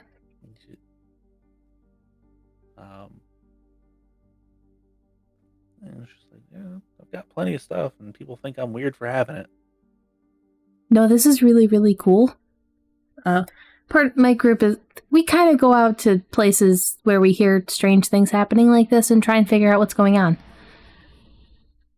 Well, that's neat. Maybe, well, I wouldn't necessarily volunteer myself, but if you need a second opinion on anything, by all means, let me know. I actually really wanted to give you the number to, well, I own a garage, but we do this as our main thing, and the garage just kind of helps pay for things. So I really want to give you the number to the garage, and then if something comes up or if we have a question, we can get hold of you, if that's okay. If that would be okay, except I don't have a phone. That's fine. Not many people do, but you can at least get hold of us. Okay. Well, you've got my address now, so at least you can mail things. That too. And Gladys will actually take out a book and write that down. It might take a minute to get a response, but at least I'm able to get back stuff. Right. And I know there is at least a phone here, so I will leave you with the number just in case, something very strange does happen. Because I am likely to believe you over probably someone who has never seen anything weird in their life. Well, I do appreciate it. leave the number for them.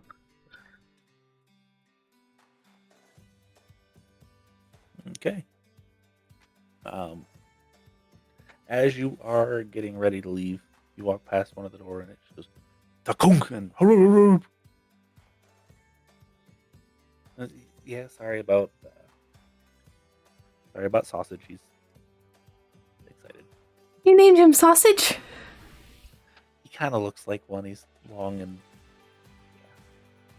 Okay. pudgy. Yeah, I've had some really not great experiences with animals, so I'm good. But that is a hilarious name. Yeah, it seemed fitting. Alright, well, I will try to stop in before we leave. I appreciate everything. Well, I appreciate it, and I appreciate you at least being willing to listen. Absolutely. This is what I do for a living.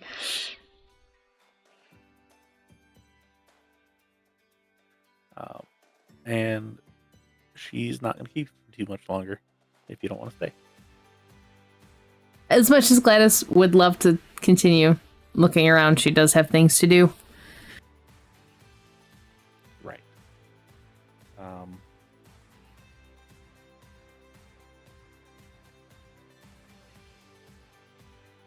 So, yeah, you are free to go. What would Edgar's next step be? Edgar's also going to go for the unreliable people on his list. Okay, you have far fewer. There are 2. One is Tim Black. And then the other one is Manuel Escarcega.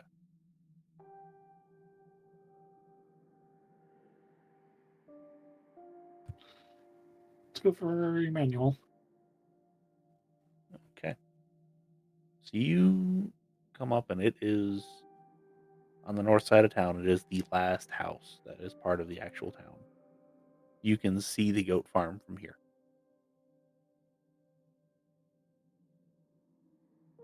When you go up and just knock on the door. Yep. And you can hear some stirring inside. I'm coming. And out comes walking this rather short, if you had to guess, maybe Mexican individual. Hello? Oh, I'm looking for Emmanuel. Oh, that's me. I was told that you had some weird stuff going on the farm there. Oh, no, I'm not part of the farm. I work there, but I'm not part of it. Oh, okay.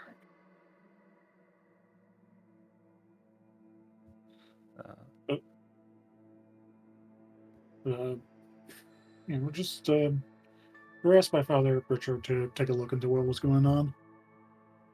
Oh, it's probably when I told those people that I saw the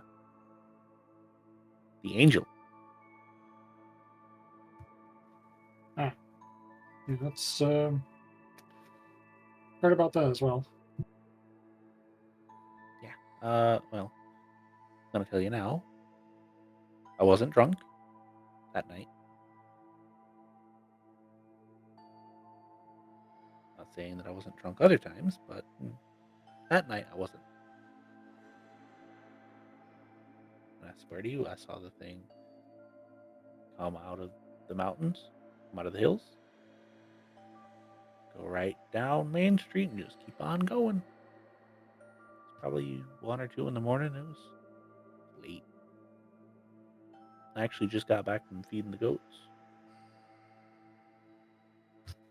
Do you mind describing it?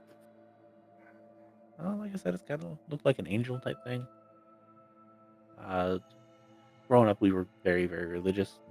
It was one of those things that my mom instilled in me. That's what an angel's supposed to look like. It glowing. I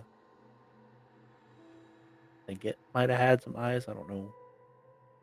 Looked like it had wings, but I don't think it actually had wings. But it Edgar will, floated along with a unearthly grace. Edgar will compare what he's saying with the just uh, testimony from the barber's son. There's some similarities. There's some differences.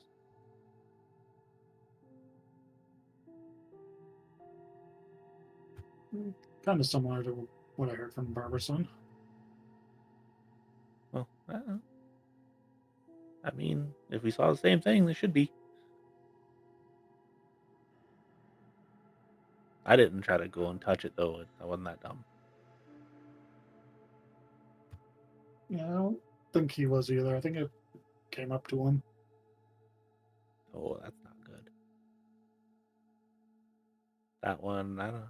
Well, I don't know what that particular one would be an angel of, but if he came up to him and grabbed him like that, it's either going to be the angel of vengeance or the angel of, well, death.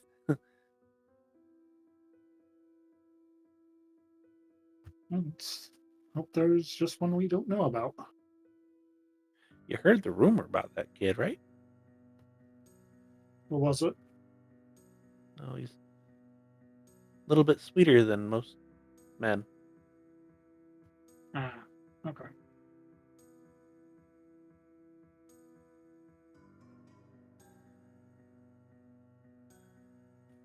I mean, I don't have a problem with that, but I know it's one of those things you're not supposed to do if you're gonna follow the Bible exactly how it's written. Right. So that being said, let the kid be. That's what makes him happy. That's what makes him happy. It's also why one of those things that me and my family don't agree on, but it's okay.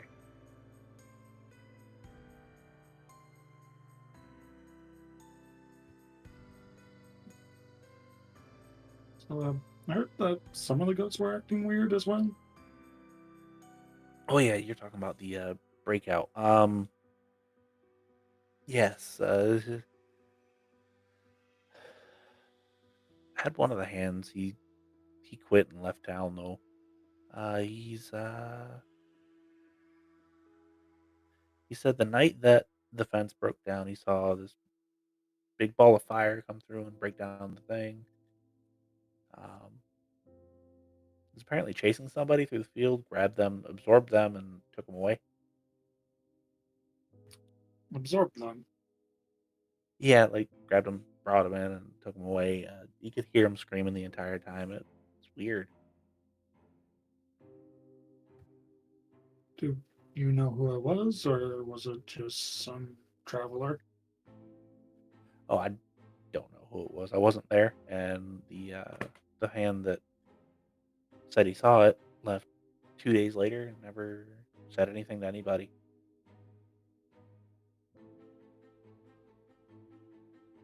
At least never said anything to anybody about him leaving.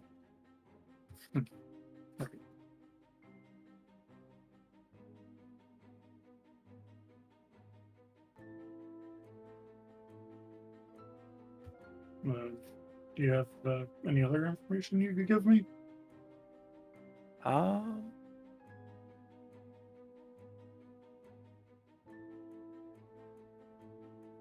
as far as information on the thing, not really. Like I said, I just saw it kind of go down the street and keep on going. I wasn't up long enough to see it come back. So,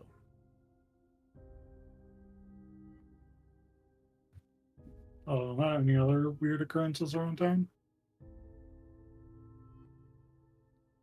well, there was the break into the blacksmith. That one was a little bit weird. Such a small town, you would think that people would just kind of ask. Hmm. you have any idea how much was stolen, or was everything just left alone? It was a punch and a hammer. Go write that down real quick.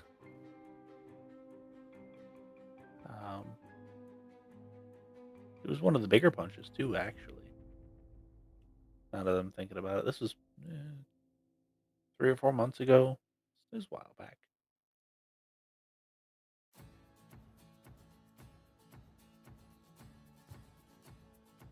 But I mean, besides that, no, not really. I think everybody in this town gets along as long as they all follow the same creed. Right. Kind of creepy sometimes, but I guess that's what you get with these people. Well, thank you for your time. If you can think of anything else, me and my coworker that we have that's here currently will be staying at the chapel. Oh, well. To have fun with that. You have a good day. You too. When you head out. Yeah, back to Gladys. We're going to pick another unreliable name off the list. Okay. Elaine Warrington.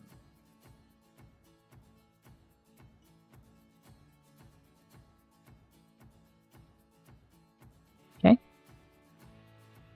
She lives not too far from the church, actually.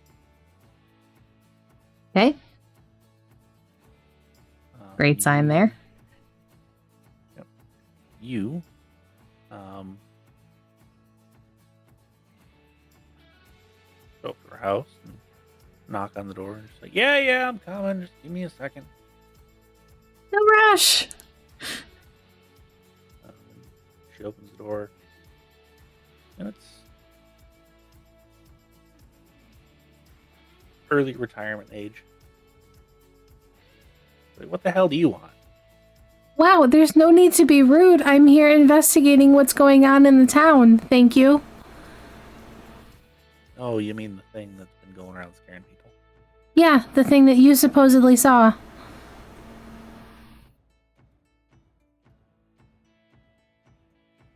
Yeah, sorry. I watching my grandkids and they're getting on my nerves. Hi, my name is Gladys. What's your name? Elaine, come on in. We'll go in. And sure enough, there's a couple kids. They're currently sitting in a corner. They're probably like 4 and 5. They're young. She was like, I'm trying to make dinner for them. They just won't stop getting into things. So don't judge me.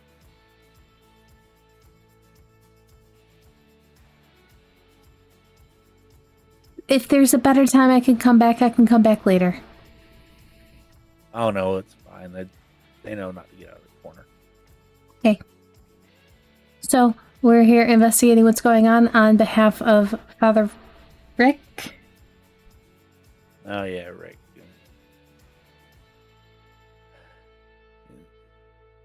What did he tell you about me? I was given a list of names, and I chose your name. I'm surprised he included me in that list.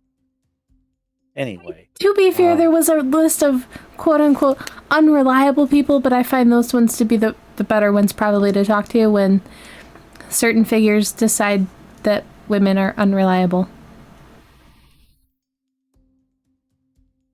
Well, maybe you have the same problem I do of being a little bit smart. Anyway,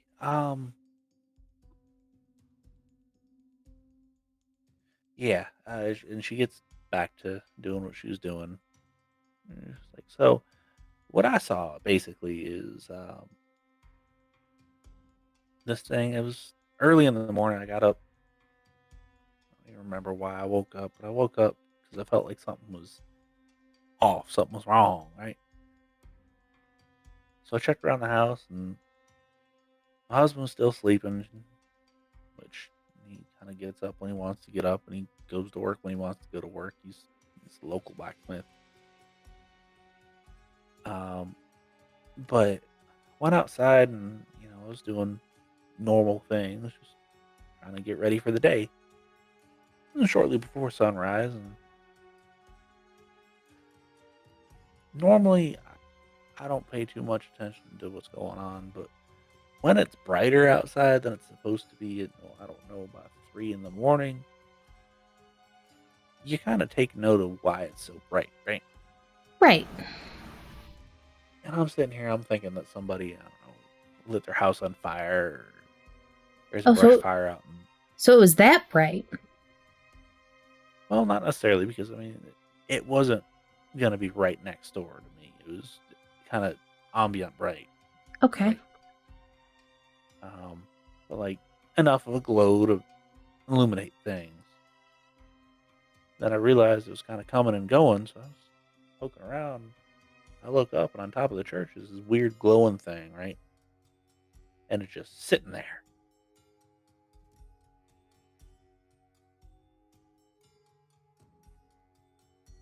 Okay. And I'm sitting there. I watch this thing 4 minutes, 5 minutes, something like that. I don't know. It wasn't super long, and as soon as I said, "What the," and the F came out, it started coming my way, so I was like, and I went inside. Oh. It came up to the door, and it just stopped. And it sat there. Okay. It sat there for, could have been 30 seconds or 30 hours at that point. My heart was beating so fast. Don't blame me there. But I sat there, and I watched this thing, and it.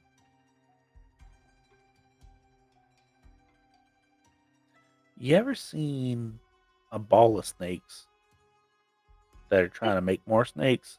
I can't say I have. I know the description. I can't say I've seen it in person. So that's kind of what this thing looked like. It was a bunch of whirling lines together. It was being so close, I could see it so well. And it almost looked like it had eyes or scales or something. I don't know. Okay. You weren't that far from the church. How quickly did it get to you? Oh, a minute. Okay, so it wasn't like... That's pretty quick. Right, it takes about 3 minutes to walk over there. And when I say it was on top of the church, I mean it was on top of the church. So so it just kind of zipped over here. Yeah, about 150 feet up, so it went straight down the side of the church and across the ground silently. Did it leave any scorch marks or burns anywhere? No, not really. No strange patterns left anywhere? Nothing?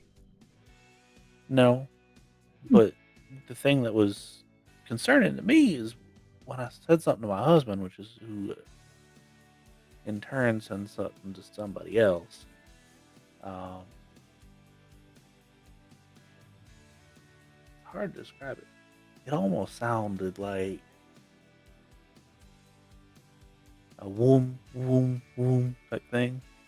Okay. When it was just sitting there so close. But I back away from the door even 1 or 2 feet and I can't hear it. Huh. So it's like a pulsating sound. Kinda, but I ain't never heard nothing like that before.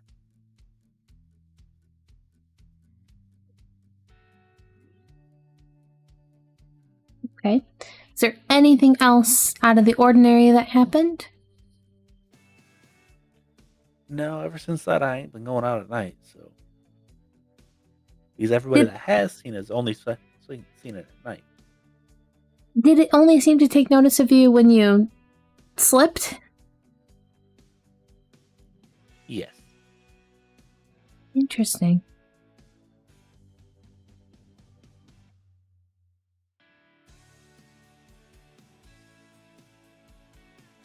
Huh.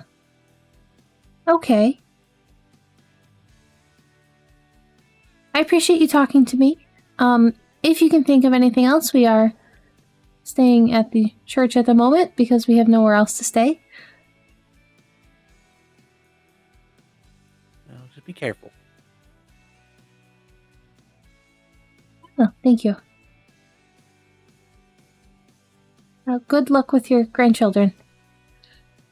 Oh yeah, dinner's almost done, so get them some food and they'll go right to sleep. Well, I won't keep you then. I mean, you're free to stay. It's almost done. Chicken and dumplings. It's nothing special, but it's, I would feel quite awful if my associate didn't have anything to eat either. that's fair. If you're looking for something to eat and y'all ain't got nothing to make yourself, Marcy Barrow down the way usually cooks for the community. Assuming that you're welcomed to it. I'm not. Why not? Oh, I speak my mind too much. I'm Oh, too yeah. forward.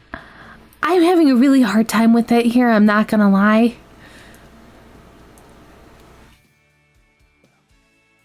Word to the wise. Just when a man says something that you know is wrong, don't say anything back to him. I'll bite my tongue. I kind of knew that coming into this, but yep.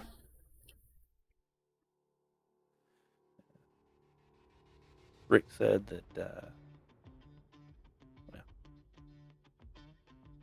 Rick said it was the woman's job to keep the home, and I said, that's bull.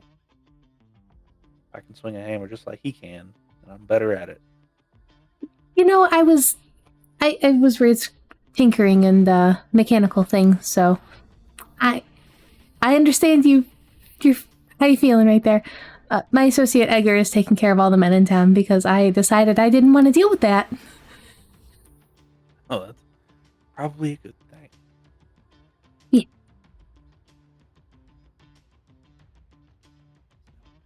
Anyway, you stay safe. Well, thank you. Keep your mind open, but your mouth shut. I will do my best. And she will lead you out.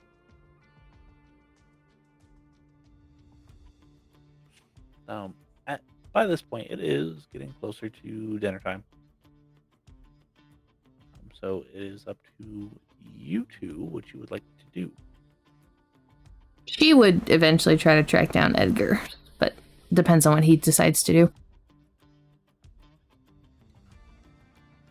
Once it starts getting like it, Edgar will start heading back to the van. Okay, so you both show up to the van.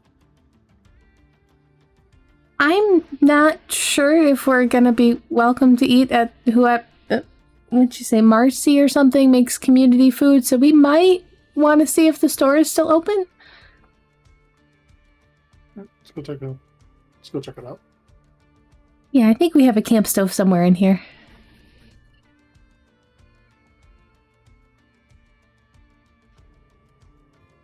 Okay, so you head to the store. And you two get a couple weird looks.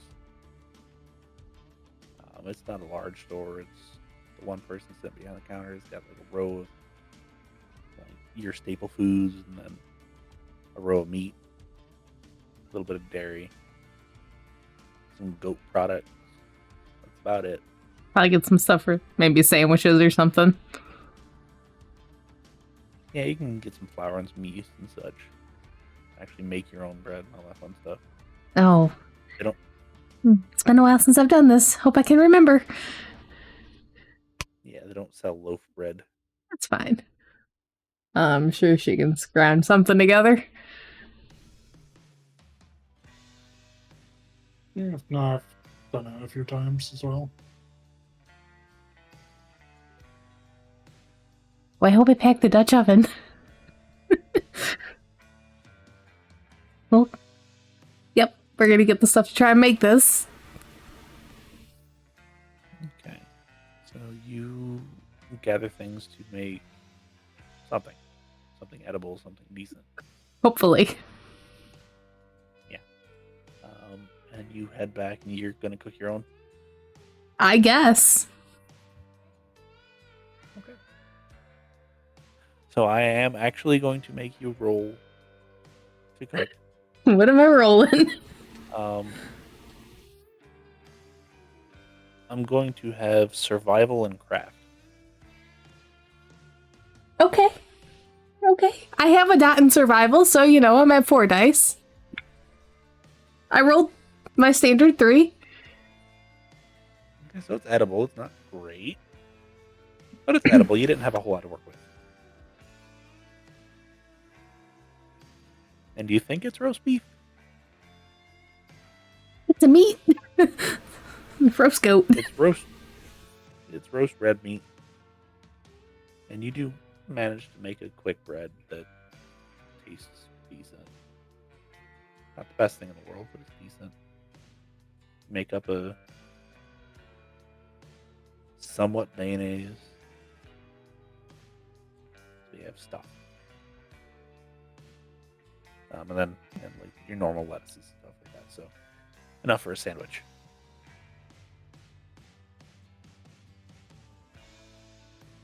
And as you are enjoying your dinner. Oh, actually, I have the Cell Chef perk. Oh, yes, you do, don't you? I do. So what The does 2 that dot. do? Nen, you have the book in front of you. Can you pull that up? Your whole cell recovers 1 extra superficial health at beginning of a session that begins with you having had the opportunity to prepare a meal for them before the session begins. Okay, so nothing crazy. But I do have the thing, so she actually can cook.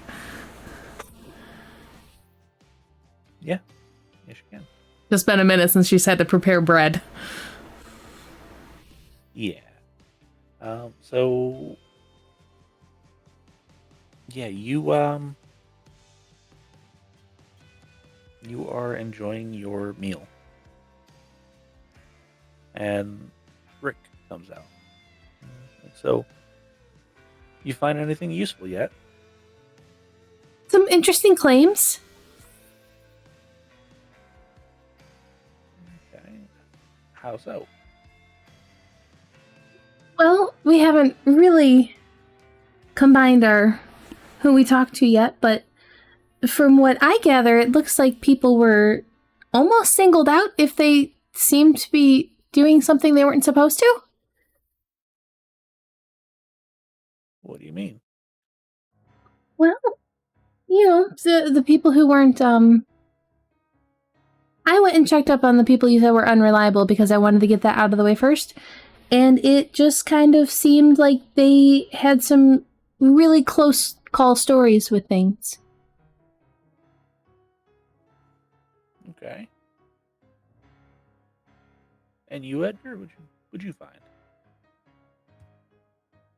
Talk to the barber's son. He said he went out. Thing came up to him, somehow got away. And Emmanuel said that he heard that someone just got race snatched by it. I haven't heard that one before. Apparently, the guy who witnessed it left town suddenly. Oh. Good to know. Do you know if anyone's missing? I mean, yeah. The hand that would fix the fence that night. I mean, he left town, but didn't realize that was why. Well, the hand who fixed the fence said that someone was being chased. That's why the fence broke. Oh, well. Like I said, I hadn't heard that one before. But that's concerning, at the very least.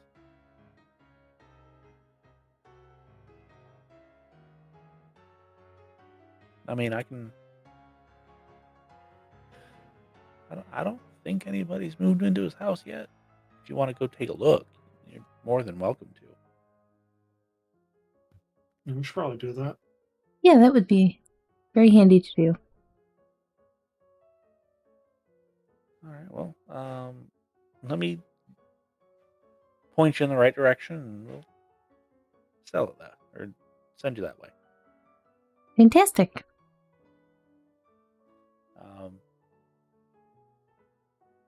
So yeah, you get the general location, get the house number, and Rick kind of lets you enjoy your roast red meat sandwich. So everyone that I talked to saw these things at night.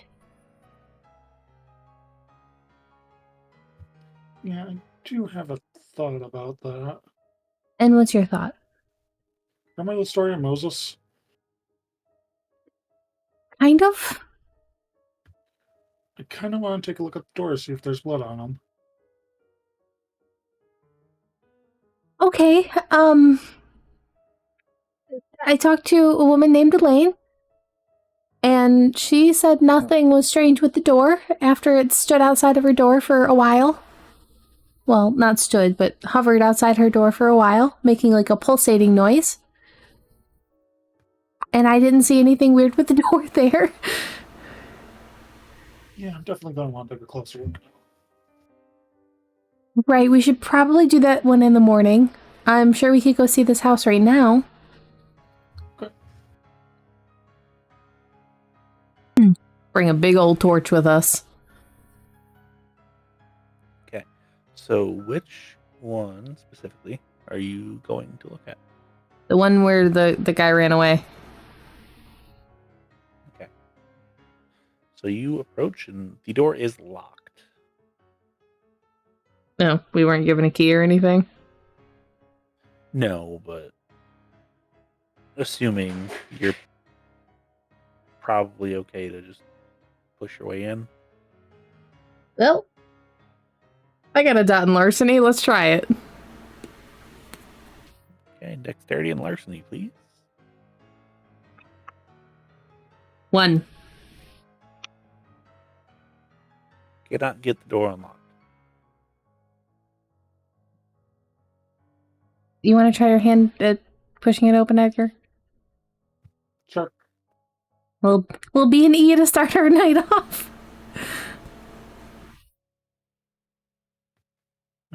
Strength and athletics. Gladys Yeah. is gonna keep an eye out.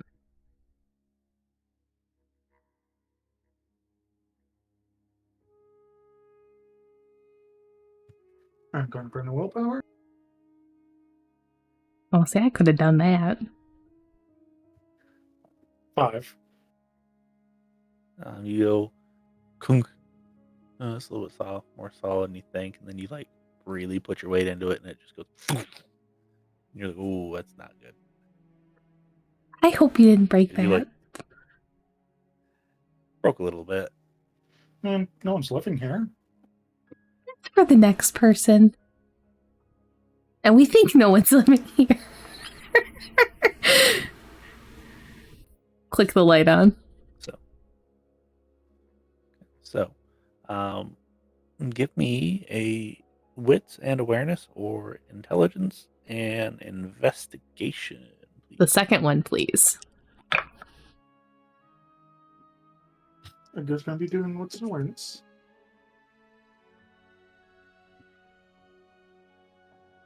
Four. Do another 5. Okay, so 4 and 5.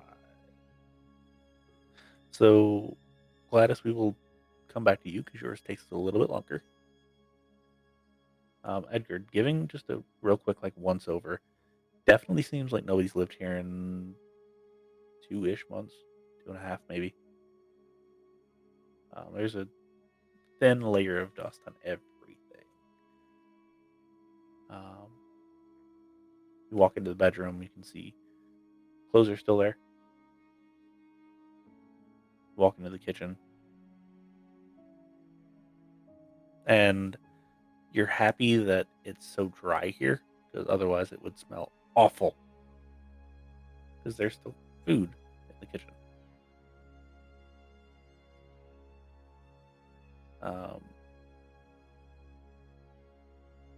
Doesn't seem like there's a whole lot disturbed though. Now, Gladys, as Edgar's walking around, you're making your way around the living room area. Then you check the normal spots like the side table, in the fireplace, or who knows what. On top of the mantel behind all the little knickknacks and all that fun stuff. You don't find anything. You kind of poke your head in the kitchen and you're like, nope. Mm-mm. And then you go into the bedroom. And you find much the same thing. Of still clothes, bed's made. You look under the bed and you find a little lockbox. Pull that out. Okay, it is locked. Does not have a key. Try her hand at some larceny again. Okay.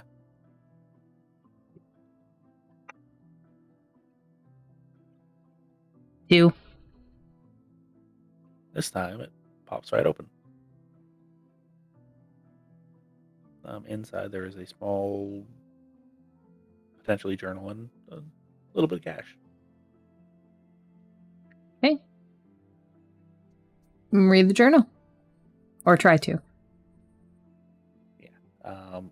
It's the handwriting's not very good.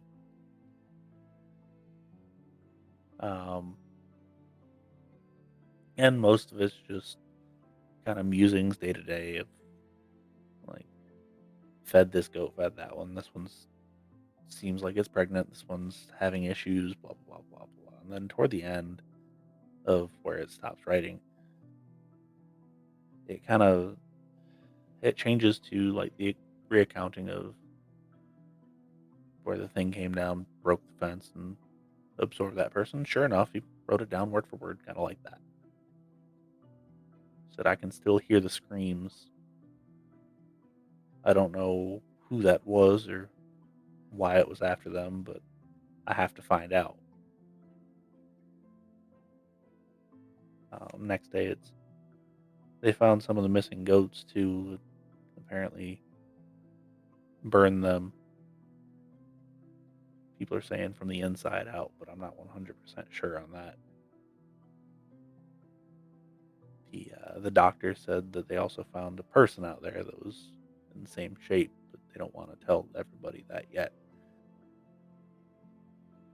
The only reason why I heard is because I showed up at church a little bit too early.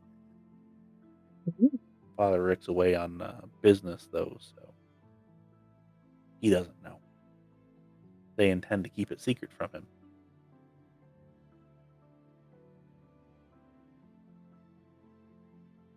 And then the next day, it's much more frantic. I have to leave. They know that I heard. I was threatened at work. Told them if I opened my mouth, they would come after me. They want to try to keep the peace and keep everybody calm, but if they don't know, then they can't defend themselves. Still don't know what it was, but at least I found the body that they were talking about. A little bit past the ridge at the fork of the river. Be going back tonight, see if it's still there. If it is, I'll at least bury it. Whoever it was deserves that at the very least.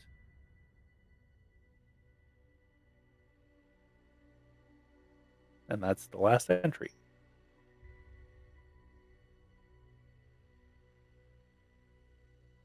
Well, Edgar, I think I know where we're going to look tomorrow. Not that I want to exhume a body, but we should at least see what's going on over there. We should probably figure out who this doctor is and who takes over for Richard when he's gone. I can take a look at that. Sure, here. So Edgar's gonna flip through, and when he gets to the page about if it's dated, the guy getting absorbed, does that line up with the day the barberson was going out to meet someone? It is not dated.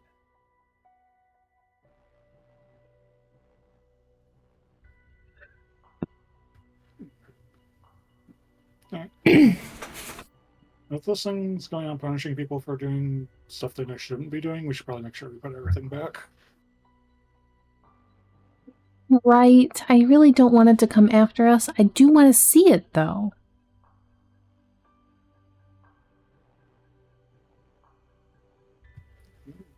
Maybe we'll see it hovering over the church.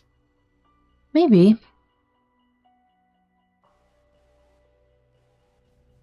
Yeah, I don't want to have an up-close and personal encounter with this thing. I just very much want to see it.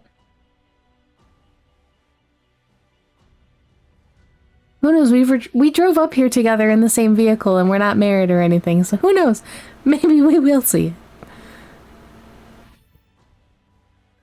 Yeah, we're not doing anything, though. We'll be fine. Right. No offense, but ew. Yeah, you're too young for me. Good. So, you put the lockbox back, and can I get one more wits and awareness, please?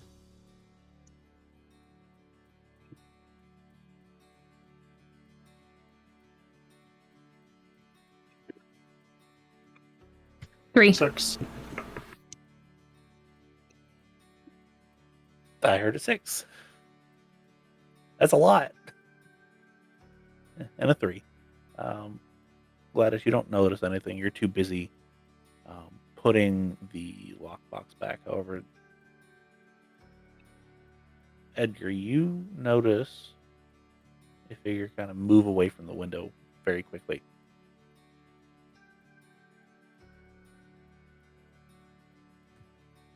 I'm just gonna tap Gladys' shoulder and just like, get ready. Something's here. Oh, great. And you prepare yourself, and nothing comes inside. Edgar is going to head out and take a look around. Okay. Give me a wits and survival, please. If you have a specialization in it, let me know what it is.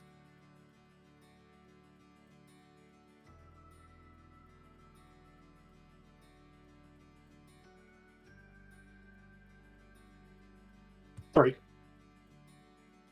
So very clearly, one set of footprints. And they do lead off away from the house. Gladys will come out after he doesn't come back in after a couple minutes. Well, I guess we're following them. If you feel up to it. I'm not hurting too bad right now. All right, done. Let's go. And you follow them for a little bit. And it's easy as far out, but the second you start to get in town, they kind of get muddied.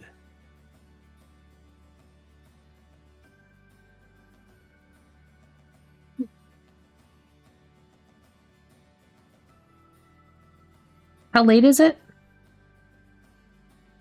It's getting toward dusk. Is there anyone? Change colors. Is there anyone out right now?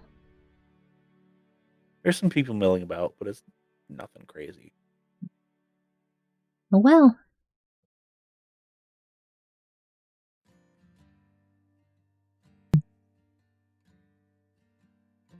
If you want ahead and get settled in, I'll run back to the house and grab the van. Van's at the church. Oh, right. I thought we drove up to the house. No. Too small for that. Well, I guess tomorrow we ask around for a doctor.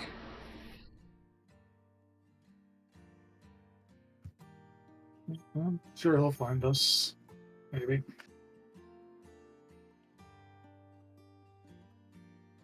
So back to the church. Then Gladys, you're shown your sleeping arrangements, and Edgar is shown his. And they are on opposite ends of the church. Of course they are. Who showed Gladys where to sleep? It is the teacher. I'm so sorry, I didn't get your name earlier. Oh, Martha. Sorry. Not a big deal. We were both busy. Who steps in for Father Rick when he is otherwise engaged or away? That is, well, it kind of depends on the situation, but normally it's Deacon McDonough.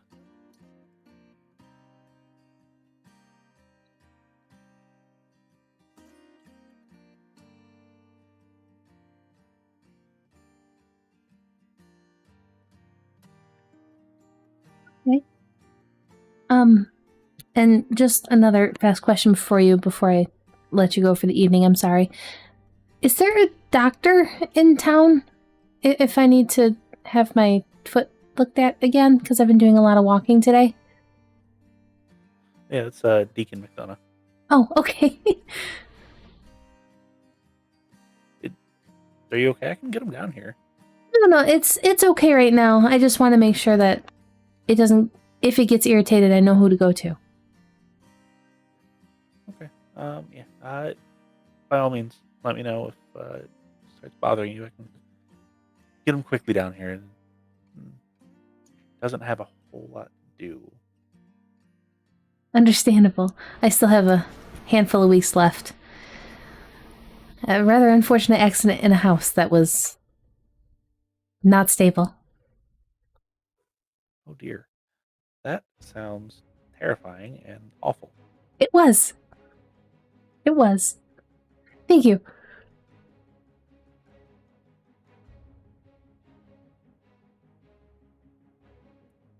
So, anyway, you have a good night. If you need something, by all means, let me know. Just next door. Okay. And she will leave you alone. Edgar, Father Rick shows you your sleeping quarters. Thank him. And he says a little prayer with you and lets you kind of be on your nightly business.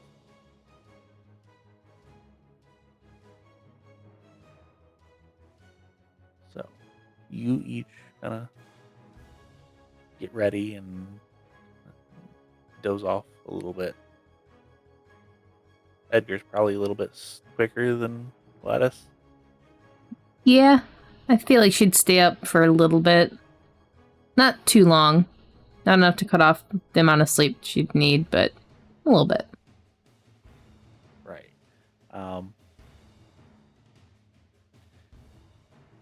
You both wake up at before the sun rises. And mind you, there's no electricity in this town, but You both know what a hum of a transformer sounds like. And you don't know exactly when, what time of day it is. But you wake up and there's a very faint glow outside. And you just hear that hum. Very low, very almost inaudible. And it just sits there. Is there a window where Gladys is? Yes, there is. She's gonna Just blast her to it. you look outside and you don't see anything.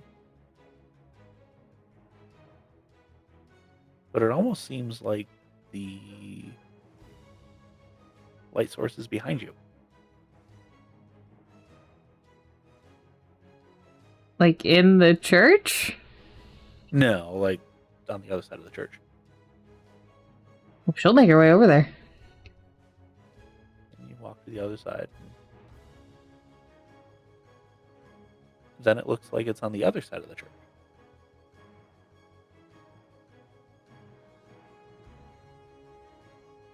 She's gonna get Edgar up. Okay, so you walk through the main chapel and there is a skylight. And it's definitely on top of the church.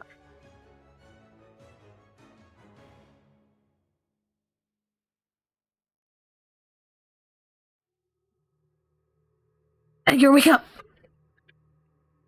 Edgar pops up immediately. It's You see the same. above the church.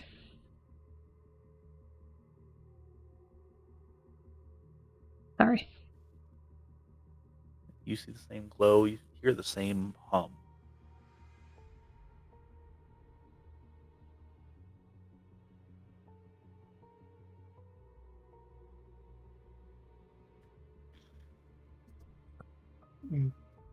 Try to walk around the skylight to see if we can get a better look. You cannot quite get a look at it. I'm It gonna is go. Just. Go ahead. I'm sorry. I keep cutting you off. It sounds like you're finishing on my end. No, it's all good. It is just out of sight when you like plaster yourself against the wall and try to like prop yourself up. Just missing it.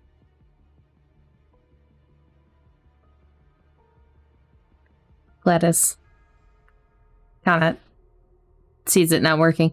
I'm gonna go poke my head outside or step outside and see if I can find anything. I'll come with you. Just will take a couple steps outside, like enough to see the church top. Okay. So you step outside and kind of poke your head around the corner. Can I get a dexterity and stealth from both of you? Am I taking a penalty? Yes. One One. dice. Okay.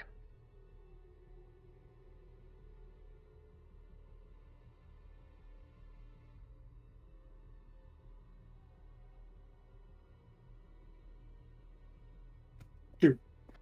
4. So Gladys slinks over behind the van, kind of peering over top of it.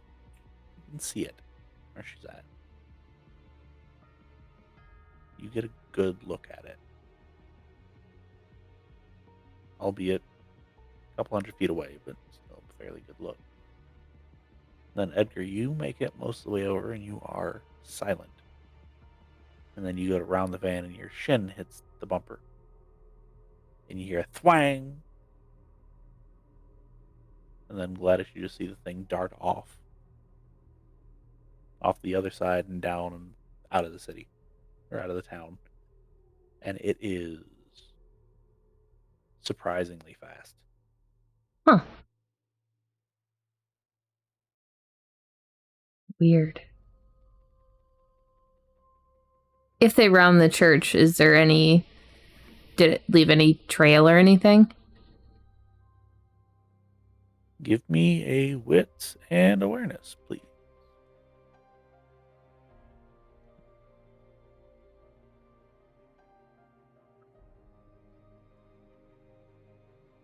Three.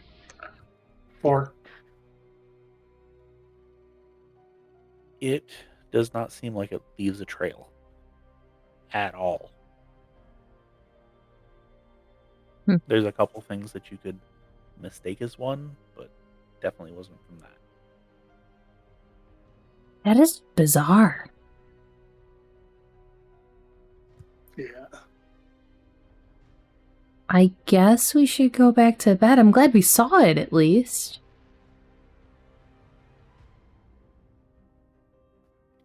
Probably a good idea. Yeah. Sorry for waking you up like I did. No, that's fine. That's why we're here.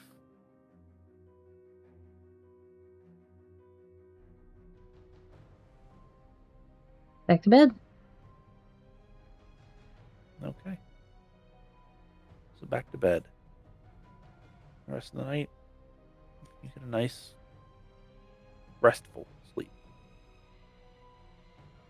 Knowing, at least for now, the thing's not going to come after you.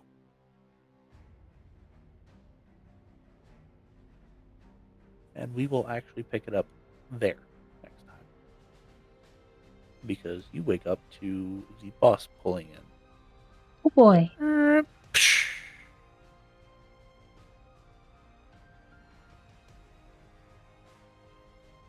So, our normal announcements. Go to totalpartykrit.com for bios and character bios and descriptions and all that fun stuff. Whatever you want to know about us, probably on there. If you want to know anything that's not on there, you don't need to know it. You don't need to know it. You can also find links to all of our socials, whether it be Instagram, TikTok.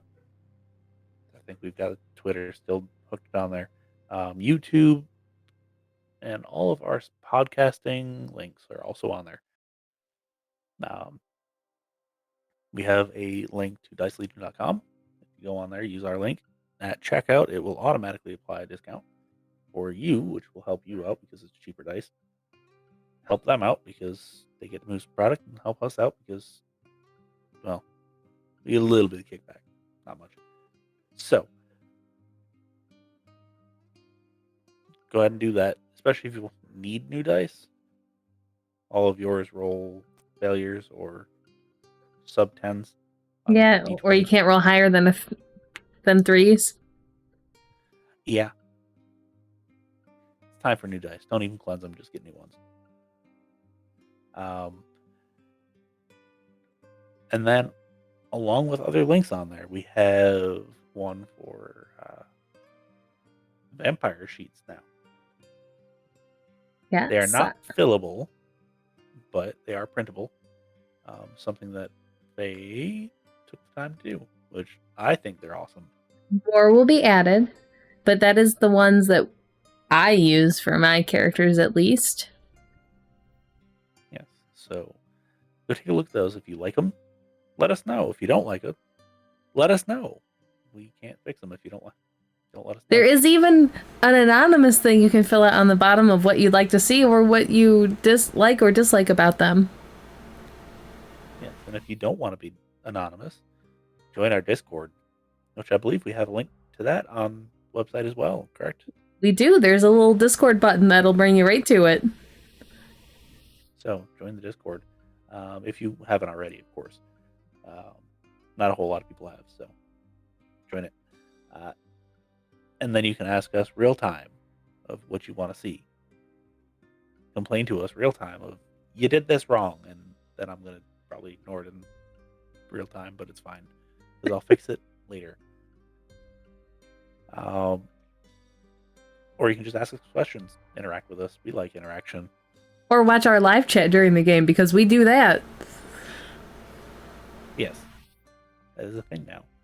We send memes and stuff. It's funny. Yeah. So yes, all of those things. That's why you should join Discord. And speaking of Twitch, you should join us on Twitch as well, because we have a link to that as well, and you should follow it, as well as following and subscribing to all of our other socials. And then finally, Maybe not we Twitter have though. yeah, maybe not that one. We don't use that anymore. But anyway, our final thing on there is Patreon. If you are physically capable of supporting us financially, or not necessarily supporting us, but contributing to our financial success and doing this and being able to improve our product, we would be greatly appreciative if you did that.